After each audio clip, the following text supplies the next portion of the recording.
name's Owen, and I'm the Dungeon Master of our Return of the Giants 5th edition homebrew campaign. Hi, I'm Ali. I'm playing Lyra, the Eladrin Spore Druid, and she is just a little bit obsessed with mushrooms. Hi, my name's Simon. I'm playing the character of Ember. I'm a wildfire druid who's on a quest to be the very best there ever was. Hi, I'm Dave, and I play Harry Harrington, the Harrengon, the roguish merchant with the heart of gold.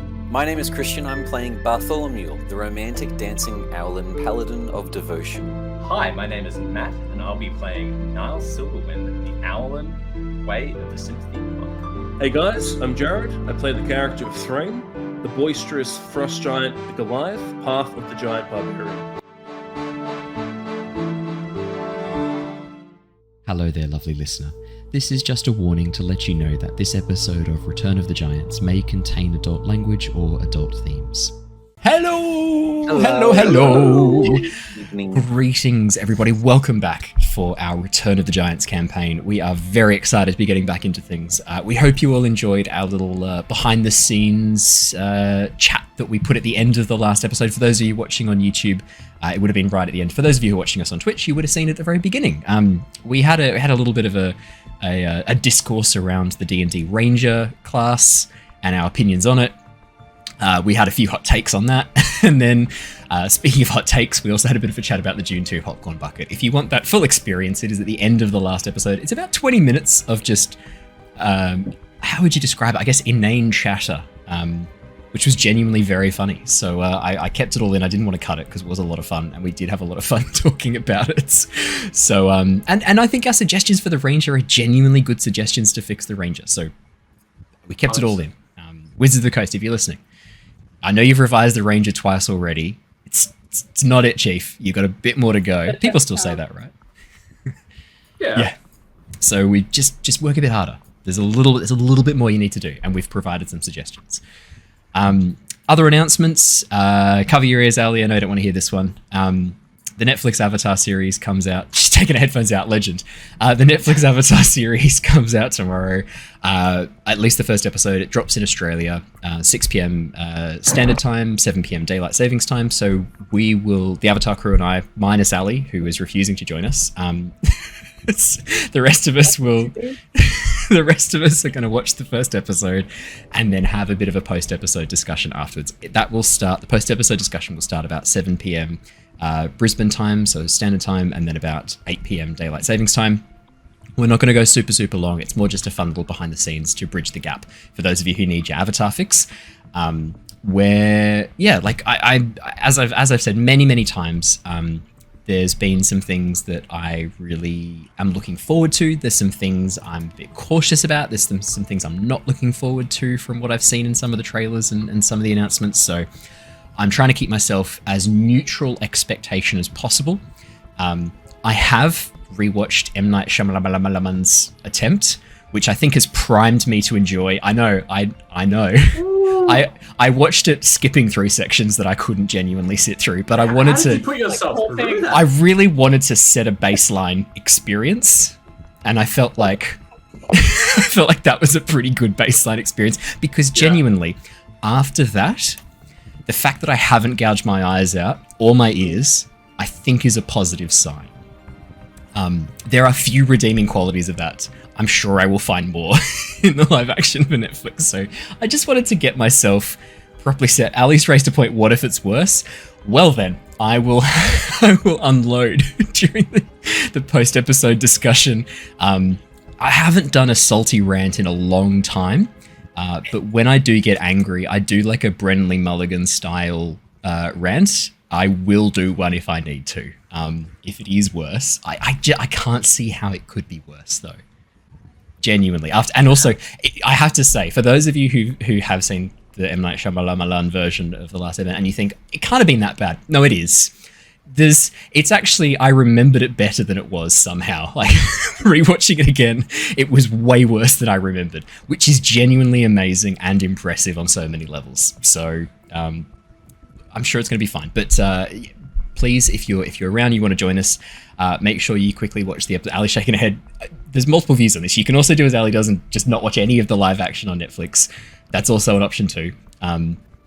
For those of you who are interested and do want to give it a go, I'm going to be one of them. I'm going to give it a go, along with Archie, Bree. I think Andrew's going to join us as well, possibly Dave. We're not sure yet. I think Dave's got soccer on. We'll jump on. And if any of you guys want to watch it and jump on too, let me know. If you want to jump on, it'll be about 8 p.m. Melbourne time, because it'll start... Yeah, it'll come out 7 p.m, so I think it goes for exactly an hour. So we're going to smash it the second it drops and then quickly jump on and talk about it. Let me know. We'll be there chatting about it for about an hour and a half, I reckon. Unless I'm really angry, in which case I can fully rant for 2 hours straight if I need. Like, no dramas. Can happily do that. But yeah, we'll see you guys all tomorrow. For those of you who want to watch it, it will be live on Twitch, and we will also record it and chuck it up on YouTube. I mean, obviously courting some comments from people on either side of the extreme. Hopefully it's okay, and hopefully people are kind to us on the internet. So that's the only fun announcement I have to share. That's it from me. Any other fun announcements from anyone? No? Yes? No? Looking good? Happy? Dave is still away, so I'll play Harry tonight. Dave, I'm going to share this because I hope it gets Dave in trouble. Dave was like, yeah, I'll see you guys tonight. And then I messaged him to say, hey, isn't it your wife's birthday tonight? At which point he went, oh, fuck, it is. Bailed out. I have to say, the fact that he doesn't know his partner's birthday, but I do, is really concerning for him. I know because Facebook told me, so I can't really claim to be that much of a genius, but it was pretty funny that he didn't know. That's really, really bad. Redeeming factor, he did bail to be with his partner. That's just baseline, though. If we're being honest, right? That's expected level. Okay, some people probably would have ditched to play D&D. Oh, Really bad people. I would not allow that. I have already had to put in... I've already said no to someone joining on an event where there was something they really needed to go to instead, and I was like, no, go to that. Like, I will kick you from the stream if you try and join. Yeah. Life has to come first. It's lovely to hang out with people, and yeah, exactly. But life comes first. Like it's lovely to hang out and lovely to play D&D and to share it with all of you lovely people. But yeah, Dave needs to be somewhere else tonight. So Dave is somewhere else tonight. I don't need to play Harry because Harry has gone off on his own with Xaylin, so that's perfect for me. Jared is on his way. He's just running a little bit late because of work. He was doing an afternoon night survey tonight on some of the wildlife down in, I think it was Werribee he was down in tonight. So he'll be joining us in a minute whenever he jumps on. Maybe he was doing a survey on owls, in which case you can start bullying him by going into the microphone whenever he joins. I think he'd quite enjoy that. So I'll play Threign until he gets here. Cool. Perfect. Let's jump in and do our session. I've got a bit of a recap. Obviously, we had some exciting things happen last week, so I will make sure we have a very thorough recap to jump back in. Otherwise, I think we're all good to go. The Tempest Adventuring Guild, a name now legendary across the lands of Nostea, has formed a brand new team. Lyra, Niles, Harry, Ember and Threign are delving deep below the earth, into the Underdark, seeking to investigate rumours of stone giants taking over territory and arming for war. Now accompanied by Bartholomew, an Owlin taken prisoner by the Duergar, the team are on their way to Blindenstone, the last city stronghold of the Deep Gnomes. During their journey through the vast network of caverns, the team stumbled across a Myconid colony and sought respite from the many dangers of the Underdark. Agreeing to help the Myconids eliminate a village of Kuatoa posing a threat to the colony, the team travelled along the edges of the Dark Lake into a small subterranean cavern. Reaching the Kuatoa village, the party interrupted the creatures in the midst of summoning a dark, octopus-like monster, the party leaping into action, breaking the magic, destroying the entity and eliminating the Kuatoa. In the aftermath of the battle, our heroes discovered a mural at the back of the cavern depicting the very distant past of Nostea and the giants who first inhabited it. Making their way back to the Myconid Circle, the party reported their success to the three Myconid sovereigns, who were pleased to hear that the threat posed by the Kuatoa was no more. During the course of the discussions, Lyra asked the sovereigns to assist her in understanding the way in which their spores function, which resulted in the revelation that she has some deeper connection to the Myconids than had previously been known. Now calling her Little Sovereign, Lyra's symbiotic entity Swampy seemed to be rather acutely affected by this exposure to the spores and Myconid magic. While Harry and Xaylin planned on escaping the circle without the Shadowblades realizing, Lyra practiced her new powers, and Ember used the knowledge of the gnomes to locate the exact position of more of the caches hidden by the Society of Brilliance. Meanwhile, Bartholomew spent some time with Gook, one of the Svirtniblin guides, and together they worked on making him a new amulet. Taking some downtime before they made the journey to Blindenstone, the group took this brief opportunity to catch up on sleep while Harry and Bartholomew kept watch. However, those who decided to sleep found themselves once again in a giant dream, this time taking place amongst the abandoned frost giant encampment far to the north of Nostea. Awakening with the knowledge they gained still fresh in their minds, the team finished preparations for departure. Lyra bidding farewell to her new Myconid friends, while Niles and Bartholomew realised they had past connections of their own. Meanwhile, Ember showed off some impressive illusionary magic, taking the form of Xaylin, and impressing her so much she ended up taking her cloak as well. With the party temporarily split in half, Harry and Xaylin making their way to the surface while the rest of the group head down deeper below, we left off last session as the party leave the Zirkwood Forest and make their way across an enormous stone bridge. Now that is where we finished the session last week. Currently, Ember is in the disguise of Xaylin, appearing as a middle-aged, if she was human, dark elf woman. Long white hair pulled back into an elegant ponytail, beautifully constructed, almost chitinous-looking armor, underneath a gossamer dark silk cloak. The silk cloak not being illusionary in this case. An incredible, I believe it was a 23 you rolled, Ember? For your persuasion check to get Xaylin to hand over her cloak, to lend her cloak to you. I have created that magic item and added it to your inventory. You may actually attune to it now if you wish. Fantastic, will do. Bartholomew, you're currently riding on the back of Kong Chi at the front of the party. Threign walking just behind you with the 3 Svirtniblin on his shoulders, Gobbledygook and Noose, looking out across, giving directions. Lyra and Niles, I kind of imagine you right behind Threign. Ember, actually maybe Ember, I think you said you were in the middle, you're trying to keep to the middle of the party, yeah. So maybe Bartholomew, Threign, Ember, then Niles and Lyra kind of walking together. As you make your way through the dense foliage of the Zirkwood Forest, the dense underbrush of very strange fern-like plants, long coiling tendrils, but the leaves are not green. There's no sunlight down here for them. Instead, any of the plant life that's not fungal in nature is this dark purple red in coloration. And you can see many of the leaves turning and twisting towards any source of light that begins to move towards them. As you... go. Just to not miss out on it, because I'm guessing this travelling is taking over the course of maybe like a couple of hours? Through the forest is only about an hour or so before you reach the stone bridge. So I thought I'd just sort of give you guys the hour or so journey through the forest before you arrive at the stone bridge. Okay. Well, I'll, over the course of this hour through the forest and trees, with a bit of, I guess, help of Lyra and Ember, our druids, try to point out a couple of the plants, what not to eat, what ones might be alive, large floating clouds of spores or gigantic entities of plants that are living, and trying to help everyone stay alive in the Underdark. I'm just going to use my Inspiring Leader again and give everyone 9 temp HP. Fantastic. Ooh. While you're doing that, could I actually get a survival check from Ember and Lyra? You sure can. Survival. That is a nat 20. Nat 20. That's brilliant. And a 25 from Lyra. Holy shit. The highest and second highest possible rolls you could have gotten. Uncover the fucking mithril halls, please. As you begin moving through the Zirkwood Forest, Lyra, let's do you first, then we'll deal with the fucking nat 20 of perception of zone around you, Ember.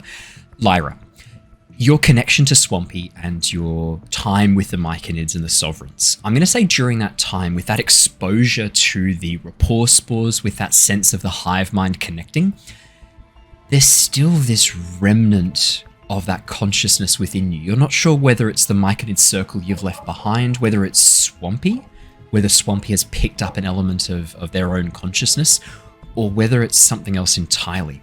but there is this kind of mind that you can sense within you, and it feels like the hive mind of the Myconids. This one's much smaller, almost just you and Swampy.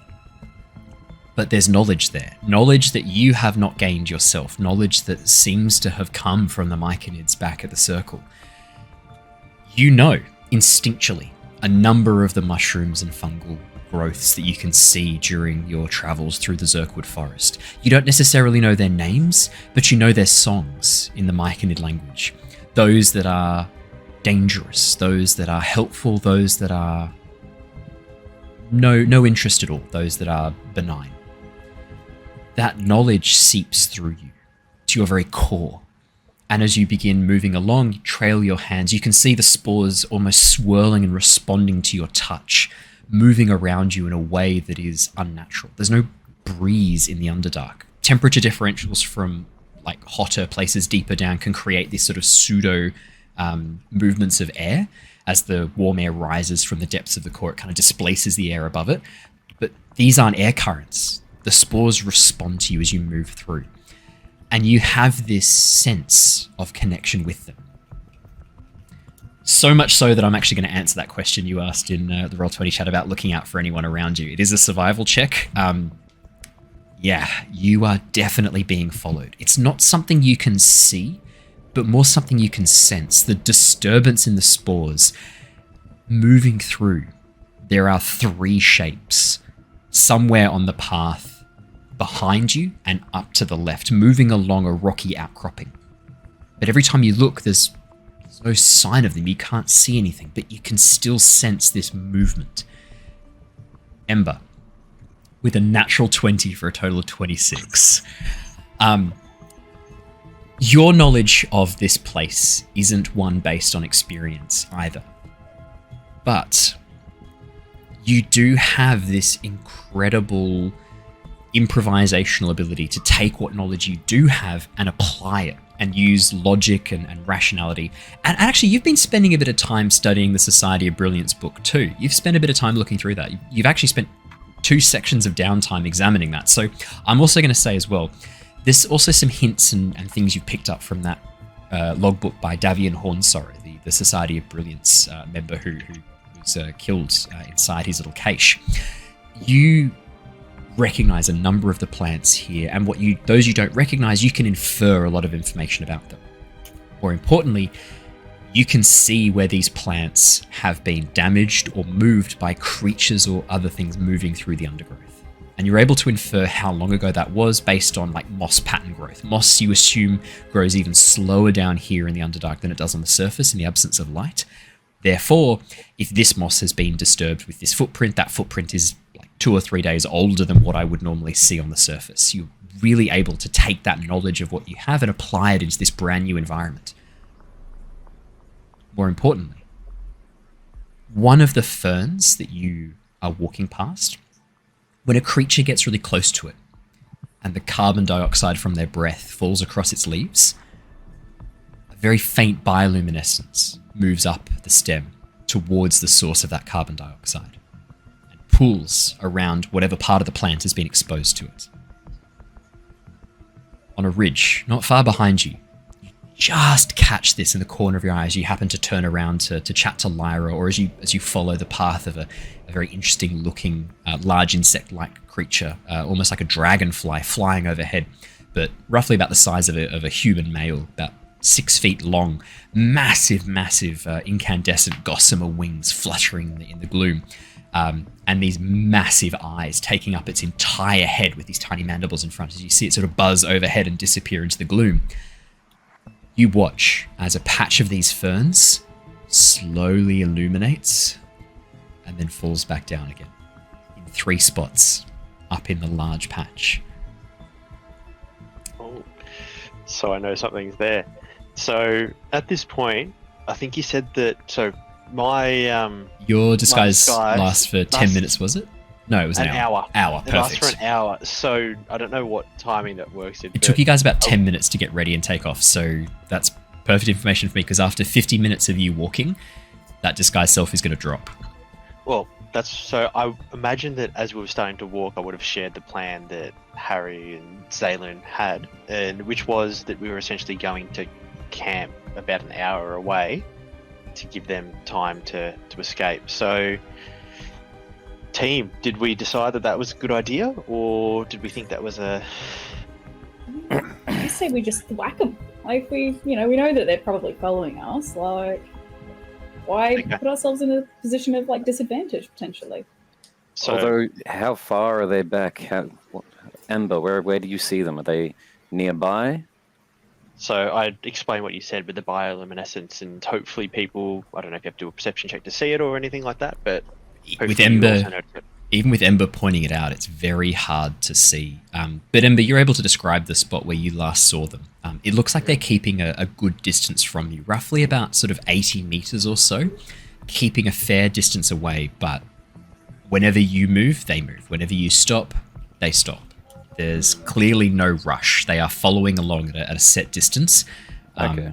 So a good like 250 feet-ish? Yeah, about 250 feet. I think that's about right for the conversion. I'll run it. Okay. I think we wait for somewhere that we can force them to come closer, like 60. a corner of large rock where we turn around it and wait to whack them there. Threign, you're the combat specialist. You had that sixth sense on the bridge. Ambushing and things is in your blood, right? What do you think? You're muted, Jared. When you're not whispering, it's okay. They're not nearby. Apologies, it was on a different mic. Can you hear me now? Yes, Yeah. perfectly. Perfect. So yeah, I'll have a quick look around. Owen, Yeah. is there any? I'm also caught up. FYI, I already watched the other episode Perfect. yesterday, so I'm Perception fully caught up. or investigation check, your choice. Yeah, I just want to have a look around and see within at least range if there's any very good ambush spots. Yeah, I'd actually say then you could do perception or survival if you like. They're both 4+, so let's go for it. Let's do survival. Oh my god. I asked the right person. Thank you. Damn! Another roll of the natural night for 20. myself. Oh my god, someone's been paying roll 20 off. I'm going to find out which one of you fuckers it was. Threign. As you have a bit of a look around, you can see a section up ahead where the Zerkwood forest actually thins out to form a natural open section. The cavern walls provide protection from above. There's no outcroppings where someone could be hiding to shoot down at you from above. There's really only one or two main exits to this open area. It's almost like a side cavern off from this larger open area that then descends down towards the Dark Lake. Think of it almost like a clearing in a forest is the best way to describe it. The cavern walls rise up. There's a few stalactites and stalagmites, but more importantly, as you have a bit of a peer through the gloom, you can see that this is an old abandoned campsite. In fact, a brazier stands in the middle of this open clearing. And just behind that brazier is an outcropping of rock, roughly 20-30 feet high, that you think would provide a really nice area to ambush. More importantly, if you were to light this brazier with a natural 20, denizens of the Underdark are used to the gloom. If you were to provide a bit of light, that may potentially give you a bit of an advantage here. So use the brazier to distract, hide behind an outcropping, like have the brazier lit up, maybe have one or two of you as bait if you wanted or not. You don't have to use bait, but the light would hopefully help disguise you and keep you hidden, or more importantly, distract your enemies, make it much harder for them to see you. Especially if you could light it suddenly as well, in a moment of need. Not enough time to adjust to the changing light conditions. Not like your eyes. Your eyes have spent many, many years on the surface. If these Shadowblades are drow who've never seen the sun, you could do some damage here. Oh, isn't it interesting? Don't we have a literal sun? Drift or globe. Some form of sun? Ember has a drift globe. Yeah. Couldn't that be very interesting to just suddenly illuminate? Anyway, I look at Dream. Yes, we had to set up ambushes and hunting spots in the frigid north. And having a look around, so I'm sort of like got my sort of puzzling, looking, scanning. That over there. Have a look at that. I pointed at everyone. Abandoned campsite. Now, the thing that stands out is that there's nowhere really for them to get a height advantage. They have to come to us. They cannot shoot down at us. We have that rocky outcrop there that we can use for cover, other things to hide ourselves. And we have some magic users. Maybe, I don't know, maybe we can make it seem like we're in camp. We're settling down, maybe do an illusion or two. I know that some of you do these things, not me personally. I'll be there. I'll be the only person at the blaze. I don't care. I'm happy to let them come closer. That's what I prefer. And then when we have them, when we have them, we can light the fire. But the drift globe, all of a sudden, these people they're not used to sun. They're not used to light like we are. Ah, the drift globe. Good idea, Threign. Excellent. And then I bash them over the head with my axe. I do have some buffing magic that I have been practicing on some of the other escapees from the slave camps. I can be hidden and use that on you, Threign, just before combat starts. The spot that he's looking at, DM, how far away is it from us? From where you are here, it looks like it's not too far a walk, only like 10 or 15 minutes away. Where you are at the moment, you've been slowly descending down towards the Dark Lake. The gnomes have been leading you down through the Zirkwood Forest, which does thin out towards the edge of the Dark Lake. Over the section of the Dark Lake here, the Dark Lake actually thins out to form almost like a large river. There's a large stone bridge that the gnomes have been leading you to cross over, Blindenstone being up over the other side of this, almost like a canyon in the Underdark, where the Dark Lake separating it. This section, bit of a ways back from that, it's probably another hour until you reach the stone bridge, but where you are now, I say you've only been walking for about 35 minutes since you left the Myconid Circle. Ember, you know the time's ticking left on your illusionary magic. This area is only like 5 minutes walk from where you are. Okay, because I want to use, when we get close to it, just to make sure there's no shenanigans of anything, just a divine sense, bamf across when we see the camp, because it's abandoned. I want to make sure there's no leftover ghostly spirits there of some sort of people that maybe were murdered, why it's abandoned, stuff like that. Yeah. That's definitely handy. Fair. But I'll just give it like a UVA when we get there, just to double check. I will add a little bit more to the plan. UAV? Yeah, sorry. No, not surprise is not my cup of tea. You little folk, you like to surprise. It's okay. It's not my cup of tea. I will smack them with my axe. But I would suggest to lure them in with a false sense of security. We make it seem like we set up our tents, our camp. Some of you will pretend to sleep. You know, we're gonna be move quick, but you can make it look like there's bodies in tents and bags, while you're all hiding behind rocky outcrop with numerous weapons, ready to bonk them also on the head with whatever you use. I agree with that. I don't think we should actually be sleeping, because that's why we wanted to change this plan. But what you're saying, Threign, having some rocks in the sleeping sacks. Well, the thing is, yes, you hide behind rocks. We want to make it look like we're setting up camp. We want to lure them in with false sense of security. Like, they're the ones getting us by surprise. If they think that, well, they're not going to suspect us to suddenly turn on them with all their might. Well, maybe I'll brew some tea then. Yes, brew some tea. I'll be standing watch. Maybe we can do like our no illusions. We can use, we can make it look like there's bodies in the tents and such. And I think this could work. And then, well, look, I'll be honest. I'll be happy to be at the front.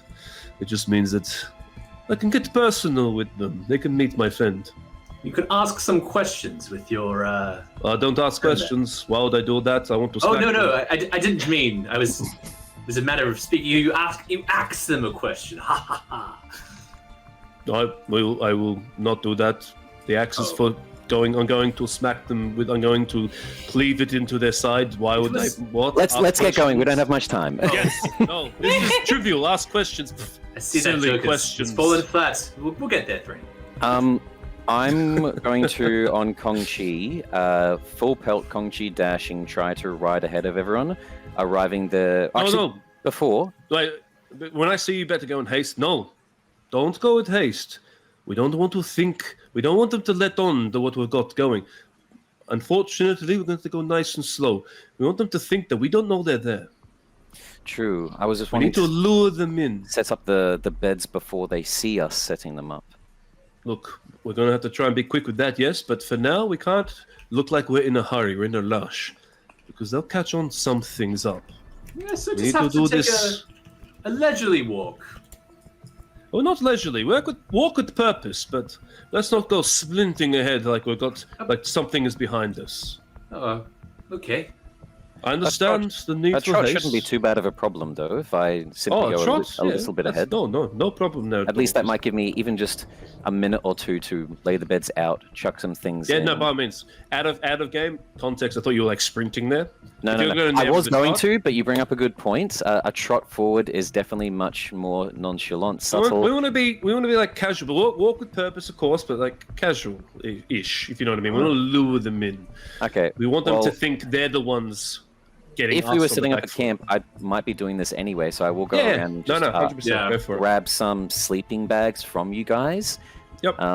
Chuck them on the sort of side saddles, hang them over Kong Chi, and then just a slight trot to try to like double my distance of your guys' normal walking speed. Yeah. What I will say, just make it look like take Niles or something with you, just because we want to make it look like we're taking this seriously. You know, you don't go by yourself. Yes, this is a fine place to make camp. Well, I say slightly more audible. if Niles wants to fly beside me, what I'm going to do is once I've grabbed the bags and start trotting over, I'm going to the best of my acting abilities, pretend to be sort of surveying the land, looking out for dangers. If I could do a performance. You bet you can. I was going to ask for one anyway, so let's go. Can I assist him? Because I feel like I would be with him and also doing the same thing. I'll get one from each of you. Yes. I'll get one from each of you. That's Take an average. Because it's not so much that you're helping his performance, it's that you're also performing as well. Bad roll, but thankfully I'm an amazing actor. 15. 15. Oh, you know me. I'm very good. I have a. It's alright. Everyone's starting tonight with a natural 20, apparently. Hey! 17. Let's go! That's actually not half bad. The average of that is 16 between the two of you. That is not bad at all. As you jump onto the back of Kong Chi, gathering up everyone's supplies, looking around, doing a bit of a show, Bartholomew, of examining the land, looking ahead. Niles sort of flying above, occasionally coming down to report to you. In actual fact, just being like, "Oh, hello, I'm coming back down again for a moment, so it looks like I'm reporting," and then going back up again. Yeah. The two of you together, kind of like creating this illusion, let's say, this performance of surveying and looking for a safe campsite. When you get down towards the base of this open clearing, Bartholomew, you let off a divine sense. There are no celestials, fiends, or undead within range of this divine sense. This is not hallowed ground. As you arrive in the campsite and have a bit of a look around, much as I described before, you can see this was once a camp that has been long abandoned. A rusted brazier sits in the middle of some bioluminescent fungi, forming a bit of a border around it with a large stone outcropping, probably about 20 feet away from the brazier, in the middle of the clearing. And I'm going to bring you all across to a map. I'll do that, what I mentioned of, but when we're about 60 feet away, to make sure that we're not going to get strangled by some sort of shadow or jumped by some sort of ghost. No hallowed ground, no celestials, fiends, or undead. Okay, perfect. To your knowledge of divine sense. And Niles is still coming up good for me? Niles is still with you. Okay. Hello Perfect. there. I have pre-lit the brazier. If you do not want it, please let me know and I can put it out. But I did light it just for the purposes of this map. We could probably do a small little flame, just something that's, you said that they're scared of the light. We don't want it to be too bright at this stage. Something that looks like we're trying to hide our position, but still have a wildfire druid, I'm sure, would make it burn quite low, and then, if needed, For continuity's sake, it is going to be put out while me and Niles are setting up, just so that there's nothing seen from a distance. Perfect. So the area where you are, as I described before, is in a bit of an open cavern area. The pathway where you've come from is to the south. You're heading currently north, as this pathway shows.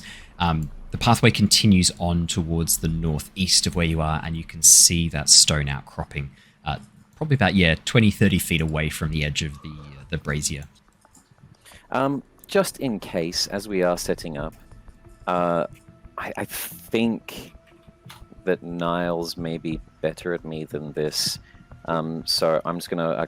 Niles, I'm going to set up the beds, just in case something bad did go down here. Do you want to have just a quick look around, make sure there's nothing left over at the campsite? Oh yes. That's We fine. don't want to be walking into, say, someone else is doing the exact same trap that we're doing, Oh, bandits, yes. and we sort of turn into some sort of turducken type trap. Oh no. A trap inside an ambush. As I'm gonna sort of set up, hoping maybe some sort of like an investigation. Mine's trash. Perception like or to- investigation, Niles? I would not like to befall that fate that our other avian friends have. A turducken? That sounds terrible. My goodness. Whispers of an old... I'd say it's actually a children's story that Aarakocra and Owlin tell of a cursed Aarakocra that was cursed by a very powerful and evil... it is a djinn, isn't it? If it's an air genie, I think they're djinns. Yeah. It is a djinn. Yeah, wished for the abilities of all of the best flyers, and was cursed with the form of a turducken. Horrific cautionary tale about asking djinns for anything in a wish, and not wording your wishes carefully. Horrifying. Horrifying. Absolutely horrifying. 12 perception, Niles. Despite your eyes being well adjusted to the gloom at this stage, and given your Owlin heritage, there doesn't seem to be any particular dangers down here that stand out to you. This open clearing at the edge of the Zirkwood forest has few of the large the wooden mushroom stalks rising up high above. In fact, this area is pretty clear, and as you have a bit of a brief scan, looking over it with your piercing gaze, you don't see any traps, you don't see any sign that anyone's been here in a very, very long time. The brazier, as I said before, is quite rusted and broken. With a bit of a closer look, you can see that there's actually no wood left in it. It's just ash and dust. This has not been used in a very, very long time. This campsite definitely seems to be long abandoned and misused. Cool. Doesn't seem to be anything bad. It appears unused, young boss. I think it's okay. Good. And I guess we'll just wait for everyone else to arrive. I think I start brewing tea. Brilliant. Perfect. Back with Lyra, Ember, and Threign. As the three of you carry on, Ember and Lyra, with your insane survival checks from before, you can see, Lyra, that sense of disturbance in the spores. One of the figures has moved ahead, outside of the range of where you can sense. It's quick, almost instantaneous. Ember, your connection to the natural magics of the world, your connection to the wildfire, gives you a very... not like a sorcerer's kind of connection to the weave, but it does give you a bit of a sense of when the weave is being manipulated around you. And in that sudden moment, you can sense a sudden pulse of magic coming from one of the figures, and then a similar pulse of magic about 60 feet up ahead. Almost instantaneously, one after the other.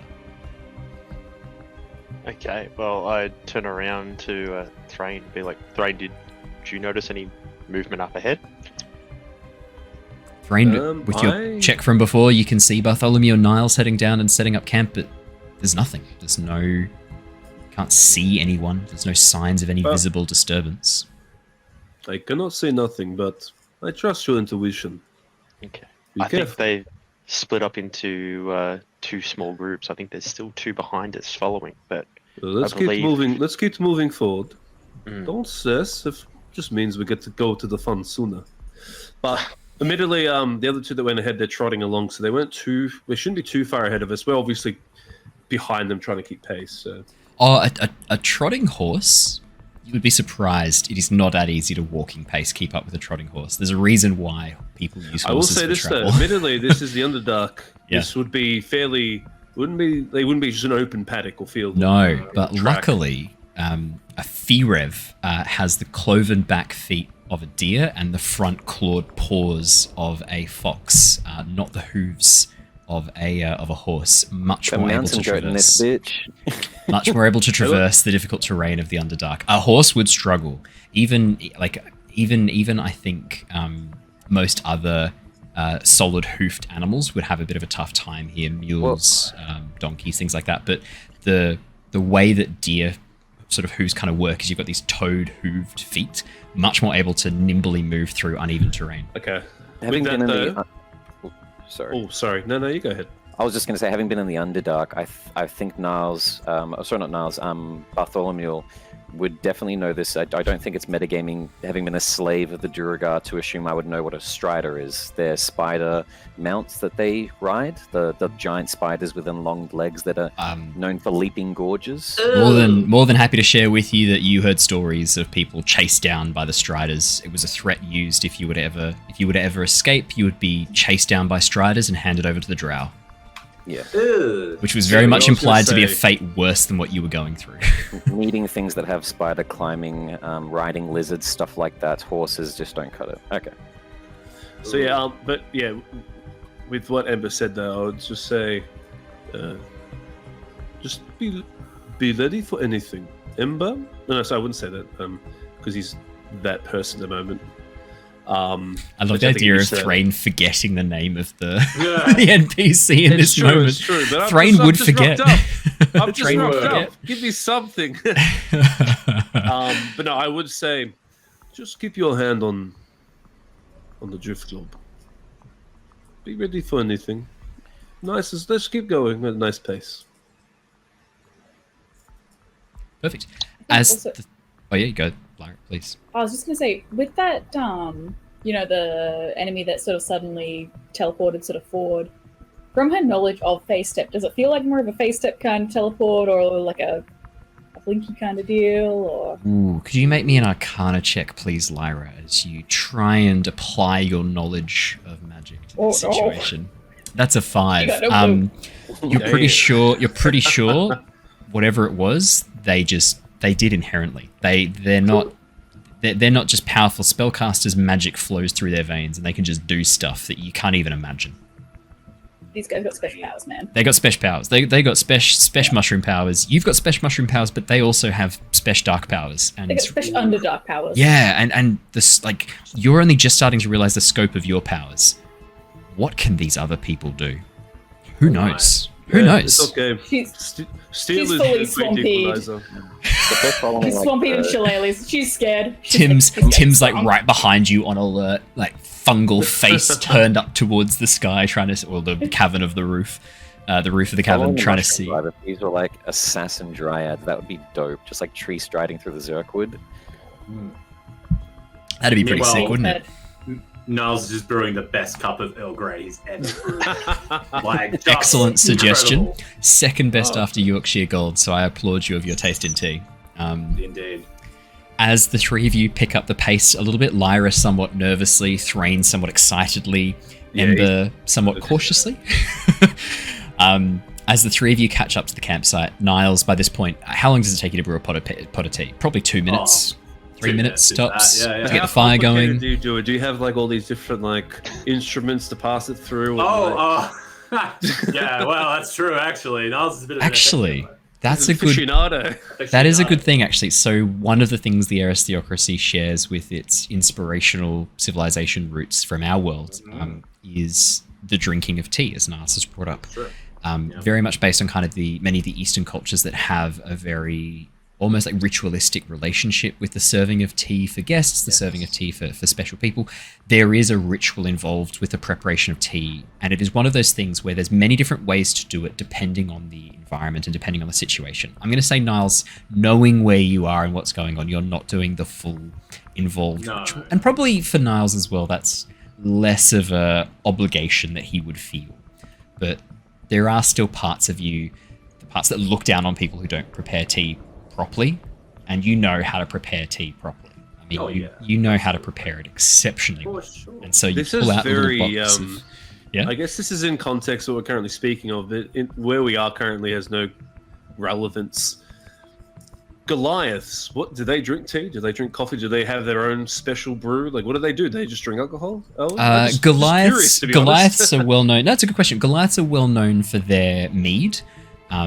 There is a species of bee which actually lives up in the far north in these very, very tightly formed hives, which actually grow. They're built under the snow, and they create this honeycomb lattice around the outside to maintain heat and warmth for the hive. There's many, many different types of flowers that grow in the north, but the most prolific is the frost lily, which grows even in the coldest of climates. They survive blizzards, snowstorms. An avalanche can roll over a field of frost lilies, and in 6 months' time, when the snow thaws, they're there perfectly preserved with no problems at all. The honey that is drawn from these is incredibly sweet and is used to make quite potent meads that the Goliaths drink. Apart from that, beer obviously is a staple, many other types of spirits, but in terms of sort of non-alcoholic drinks, I'd say probably infusions of like... baby. No, it wouldn't be all alcoholic. There'd be like infusions of things like a ginger root infused, not like tea, because like green leafy teas do not grow in the north.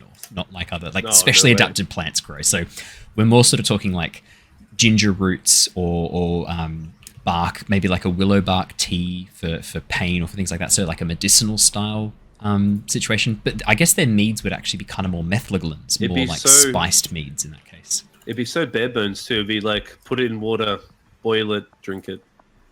Well, actually, Like, the Goliaths only ever create drinks out of snow. So they use because there's a belief that it's not pure unless it's been touched by frost. Especially the frost Goliaths, those of the frost giant heritage. It has to have been frozen as ice, specifically and ideally sea ice, because once it's been frozen as sea ice, the salt has all been drained out of it. So it's very pure fresh water.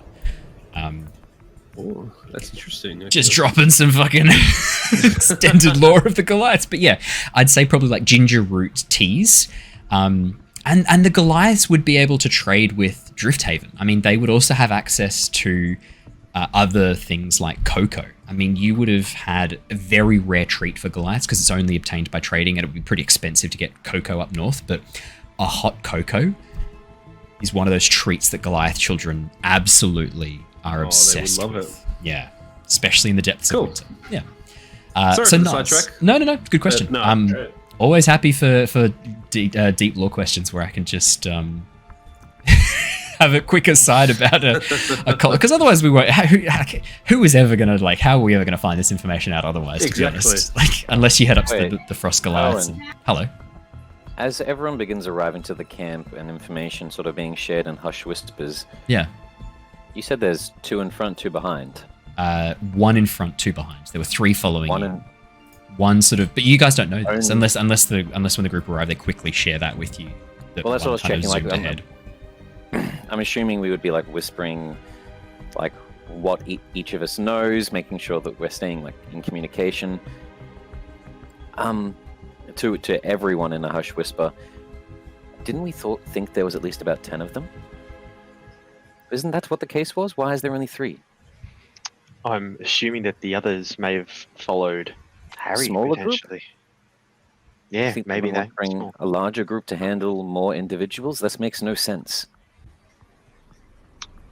It's hard to tell, to be honest. As I said, like they may have split themselves up, but I'm not sure. Unless they split themselves into groups of group of 3, like 3 different groups. Sorry, you know, the section that's come up with us, a section to follow Harry and co, and then maybe a section staking out them like in the village in case they're hidden away. Never left.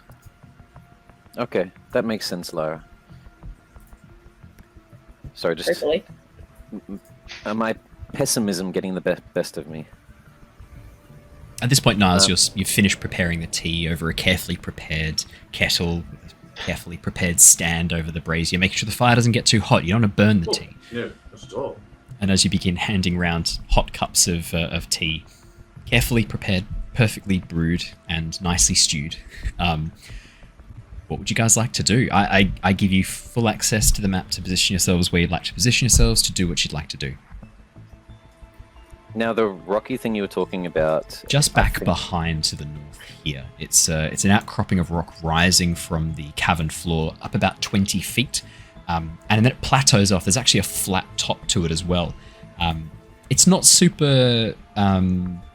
there's not a huge amount of area on top of it, probably only about sort of like 30 by 20. It's not massive, and it's quite uneven and quite unstable at the top. You can see where this section probably was once a massive stalactite joined up to the ceiling with a matching stalagmite, but the one above seems to have crumbled and smashed down, taking out most of this one and rolling then down the hill towards the Dark Lake. You can even see the track that's been created by this massive falling rock to create this sort of plateau-like structure above. Okay, well, below the plateau, I'm going to come over and give a whistle for Kong-Chi just to sort of take the waiting for something to begin and just defending themselves sort of notion. So they're just going to take the dodge action and just sort of nibble on the mushrooms over there. Fantastic. As Kong-Chi moves over to a rather large patch of sort of very gently glowing phosphorescent mushrooms, in amongst them are more of those ferns that seem to sort of very gently glow with exposure to carbon dioxide. Kong-Chi seems to prefer those to the mushrooms, having a bit of a nibble on those and giving them a good chew at the back of their mouth before sort of looking back up at you, keeping an eye out and then taking another careful bite. Okay. Yeah, Lyra does bring up a good point. When we were arriving, did we pass through this southern entrance here and the cobwebbed thing to the west? Yeah. So the pathway that you guys took rushing in, Niles' perception check wasn't quite enough to spot this from the air, and given that you were sort of trotting past quite quickly, Bartholomew. But Lyra, Ember, and Threign, off towards the west, as you're approaching from the south, as you begin heading towards the north, you can see a section of tunnel that actually drops away almost straight down for about 10 meters before slowly almost curving into a more horizontal looking tunnel below that goes out of sight, heading even more towards the west. Dense patches of spiderweb fill it, and you can see some soft glowing mushrooms at the very bottom of this tunnel. It doesn't look like it's been used in a while. There's actually no spiders that you can see from here. There's also nothing in the webs. The webs look quite old and disused. So the webs are sort of on the dusty side? On the dusty side.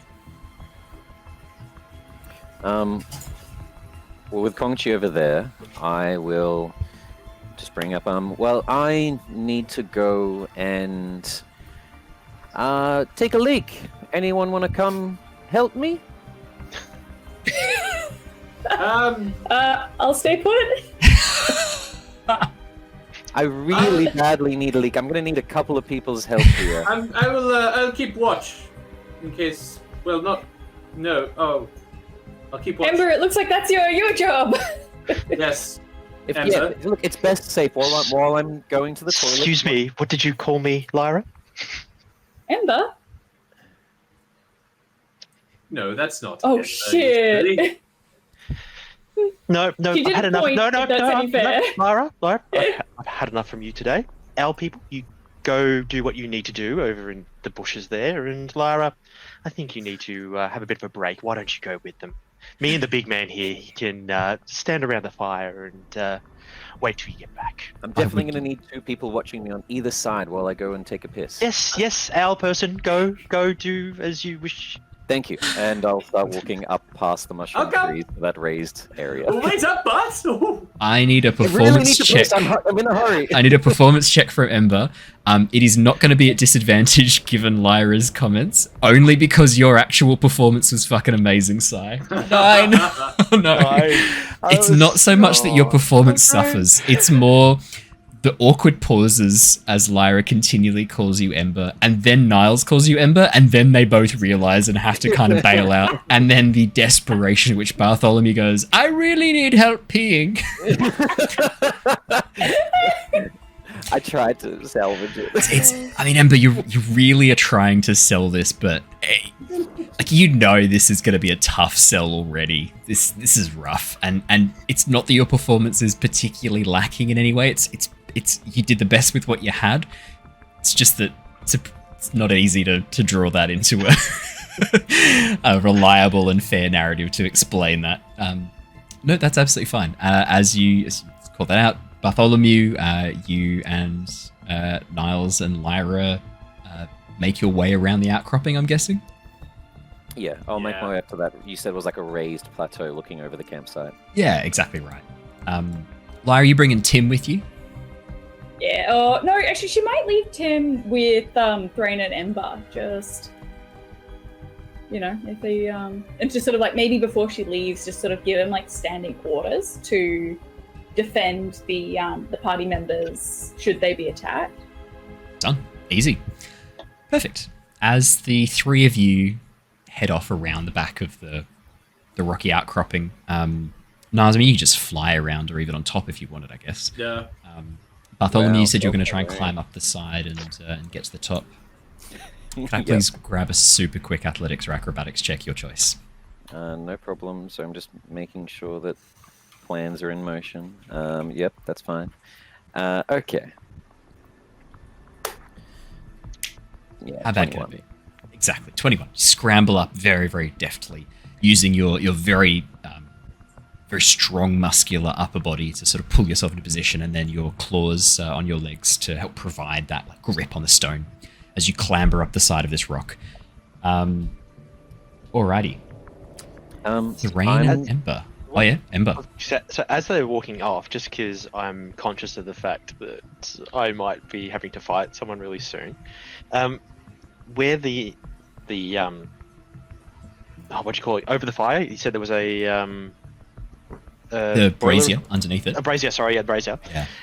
I'm going to summon, because I mean I know that I normally have him out flicker anyway, but he does do damage technically when he first comes out. So I'm going to summon him in the middle of that, so that way he's kind of hidden inside of there, and it would just look maybe as like a little burst of flame underneath. Oh yeah. Okay. Could I get because Flicker does have stats? Could I get a quick stealth check from Flicker or a quick? Well, yeah, okay, yeah, fair enough. Because normally, Yeah. depending He on how you summons want when to you work create it. him. Yeah, exactly. Yeah, but Don't worry about a stealth check. Actually, that's a really good point. Don't worry about a also stealth does check. the instant transmission stuff as well, which Yeah. depending on how you want to do it. No, So- that's fine. Keep Flicker as is. We'll have Flicker sort of be hiding in the flames, ready to pop Yeah. out when needed and when summoned. Perfect. Alrighty. As oh yeah. For the bridge, I'm not sure what the other two are going to do, but I'm going to quickly whisper when we get to the top. Just have something at the ready. I'm not sure if you have any darts from the trainings in the temples, and I'm not sure what magic you have, Lyra. But I'm just going to have the command spell prepared. Cool. Just So, got a sphere ready to go. yeah. I'm ready to cast iron. Is that where you get out a large iron thing and smash someone with it? Precisely. Yeah, fantastic. Very astute of All you. seasoned. Incredible. We've all seen that meme by this point. Yeah, I know, that's why I did it. Alrighty. Ember and Threign. When your companions move away out of sight, it's pretty quiet and calm and peaceful. Do we have the gnomes with us? Yeah, the gnomes are on your back, Threign, unless you sent them with the others. I would probably... Yeah, as I sort of sit down, I bring out my axe and I start sharpening it. You hear from behind you. Good to have it in my hand. You hear from behind you. I was actually about to say to him, Gobble, you going. little ones, I'm sure you're very aware, I would get off my back. I think things are going to go down. So I'm saying this pretty light under my breath. We were thinking about hiding away in the mushrooms just over to the side. Yeah. If you get into trouble, we'll try and help, but Get to some safety. If you want to combat's- throw some things at them, go Yeah. ahead, I don't care. But I would suggest getting to safety, little ones. you two go ahead. I got some advice for the big one. Watch as Gook and Noose nod and then scramble over and begin hiding themselves in the mushrooms just near Kong Chi. Gobbly pauses for a second and then turns back to you. The thing about Drow is tricksy. Got lots of magic. Really powerful, creative, illusionary style magic. Don't let their blades cut you. They're poisoned. I look at, I sort of look at him. Look, I'll be honest, it's probably going to happen. I'm one at the front. It is what it is. In that case, try not to get cut too many times. You're a big fella. Probably take a few to take you down. We'll see. And as he's talking to me, he starts saying like this, like smile start crossing my face. Just I'm getting really giddy. Yeah. Sorry, I thought my headset was down. I just realized we don't have Harry, so I only gave 5 people the 9 temporary hit points. The 6th one, I'm going to give that to Flicker, 9 temp HP. Cool. Great. Do I have any temp HP? Just so I don't know if actually. Okay, You cool. will. I haven't noted that down. Aspiring so I shall leader. do that. Which Cool, I'll direction do did you that say the gnomes are going, Owen? They're going to head over to Nice. Kong Chi, hiding in the mushroom forest over in the. I might, depending on what Threign's there as well, like I'm saying.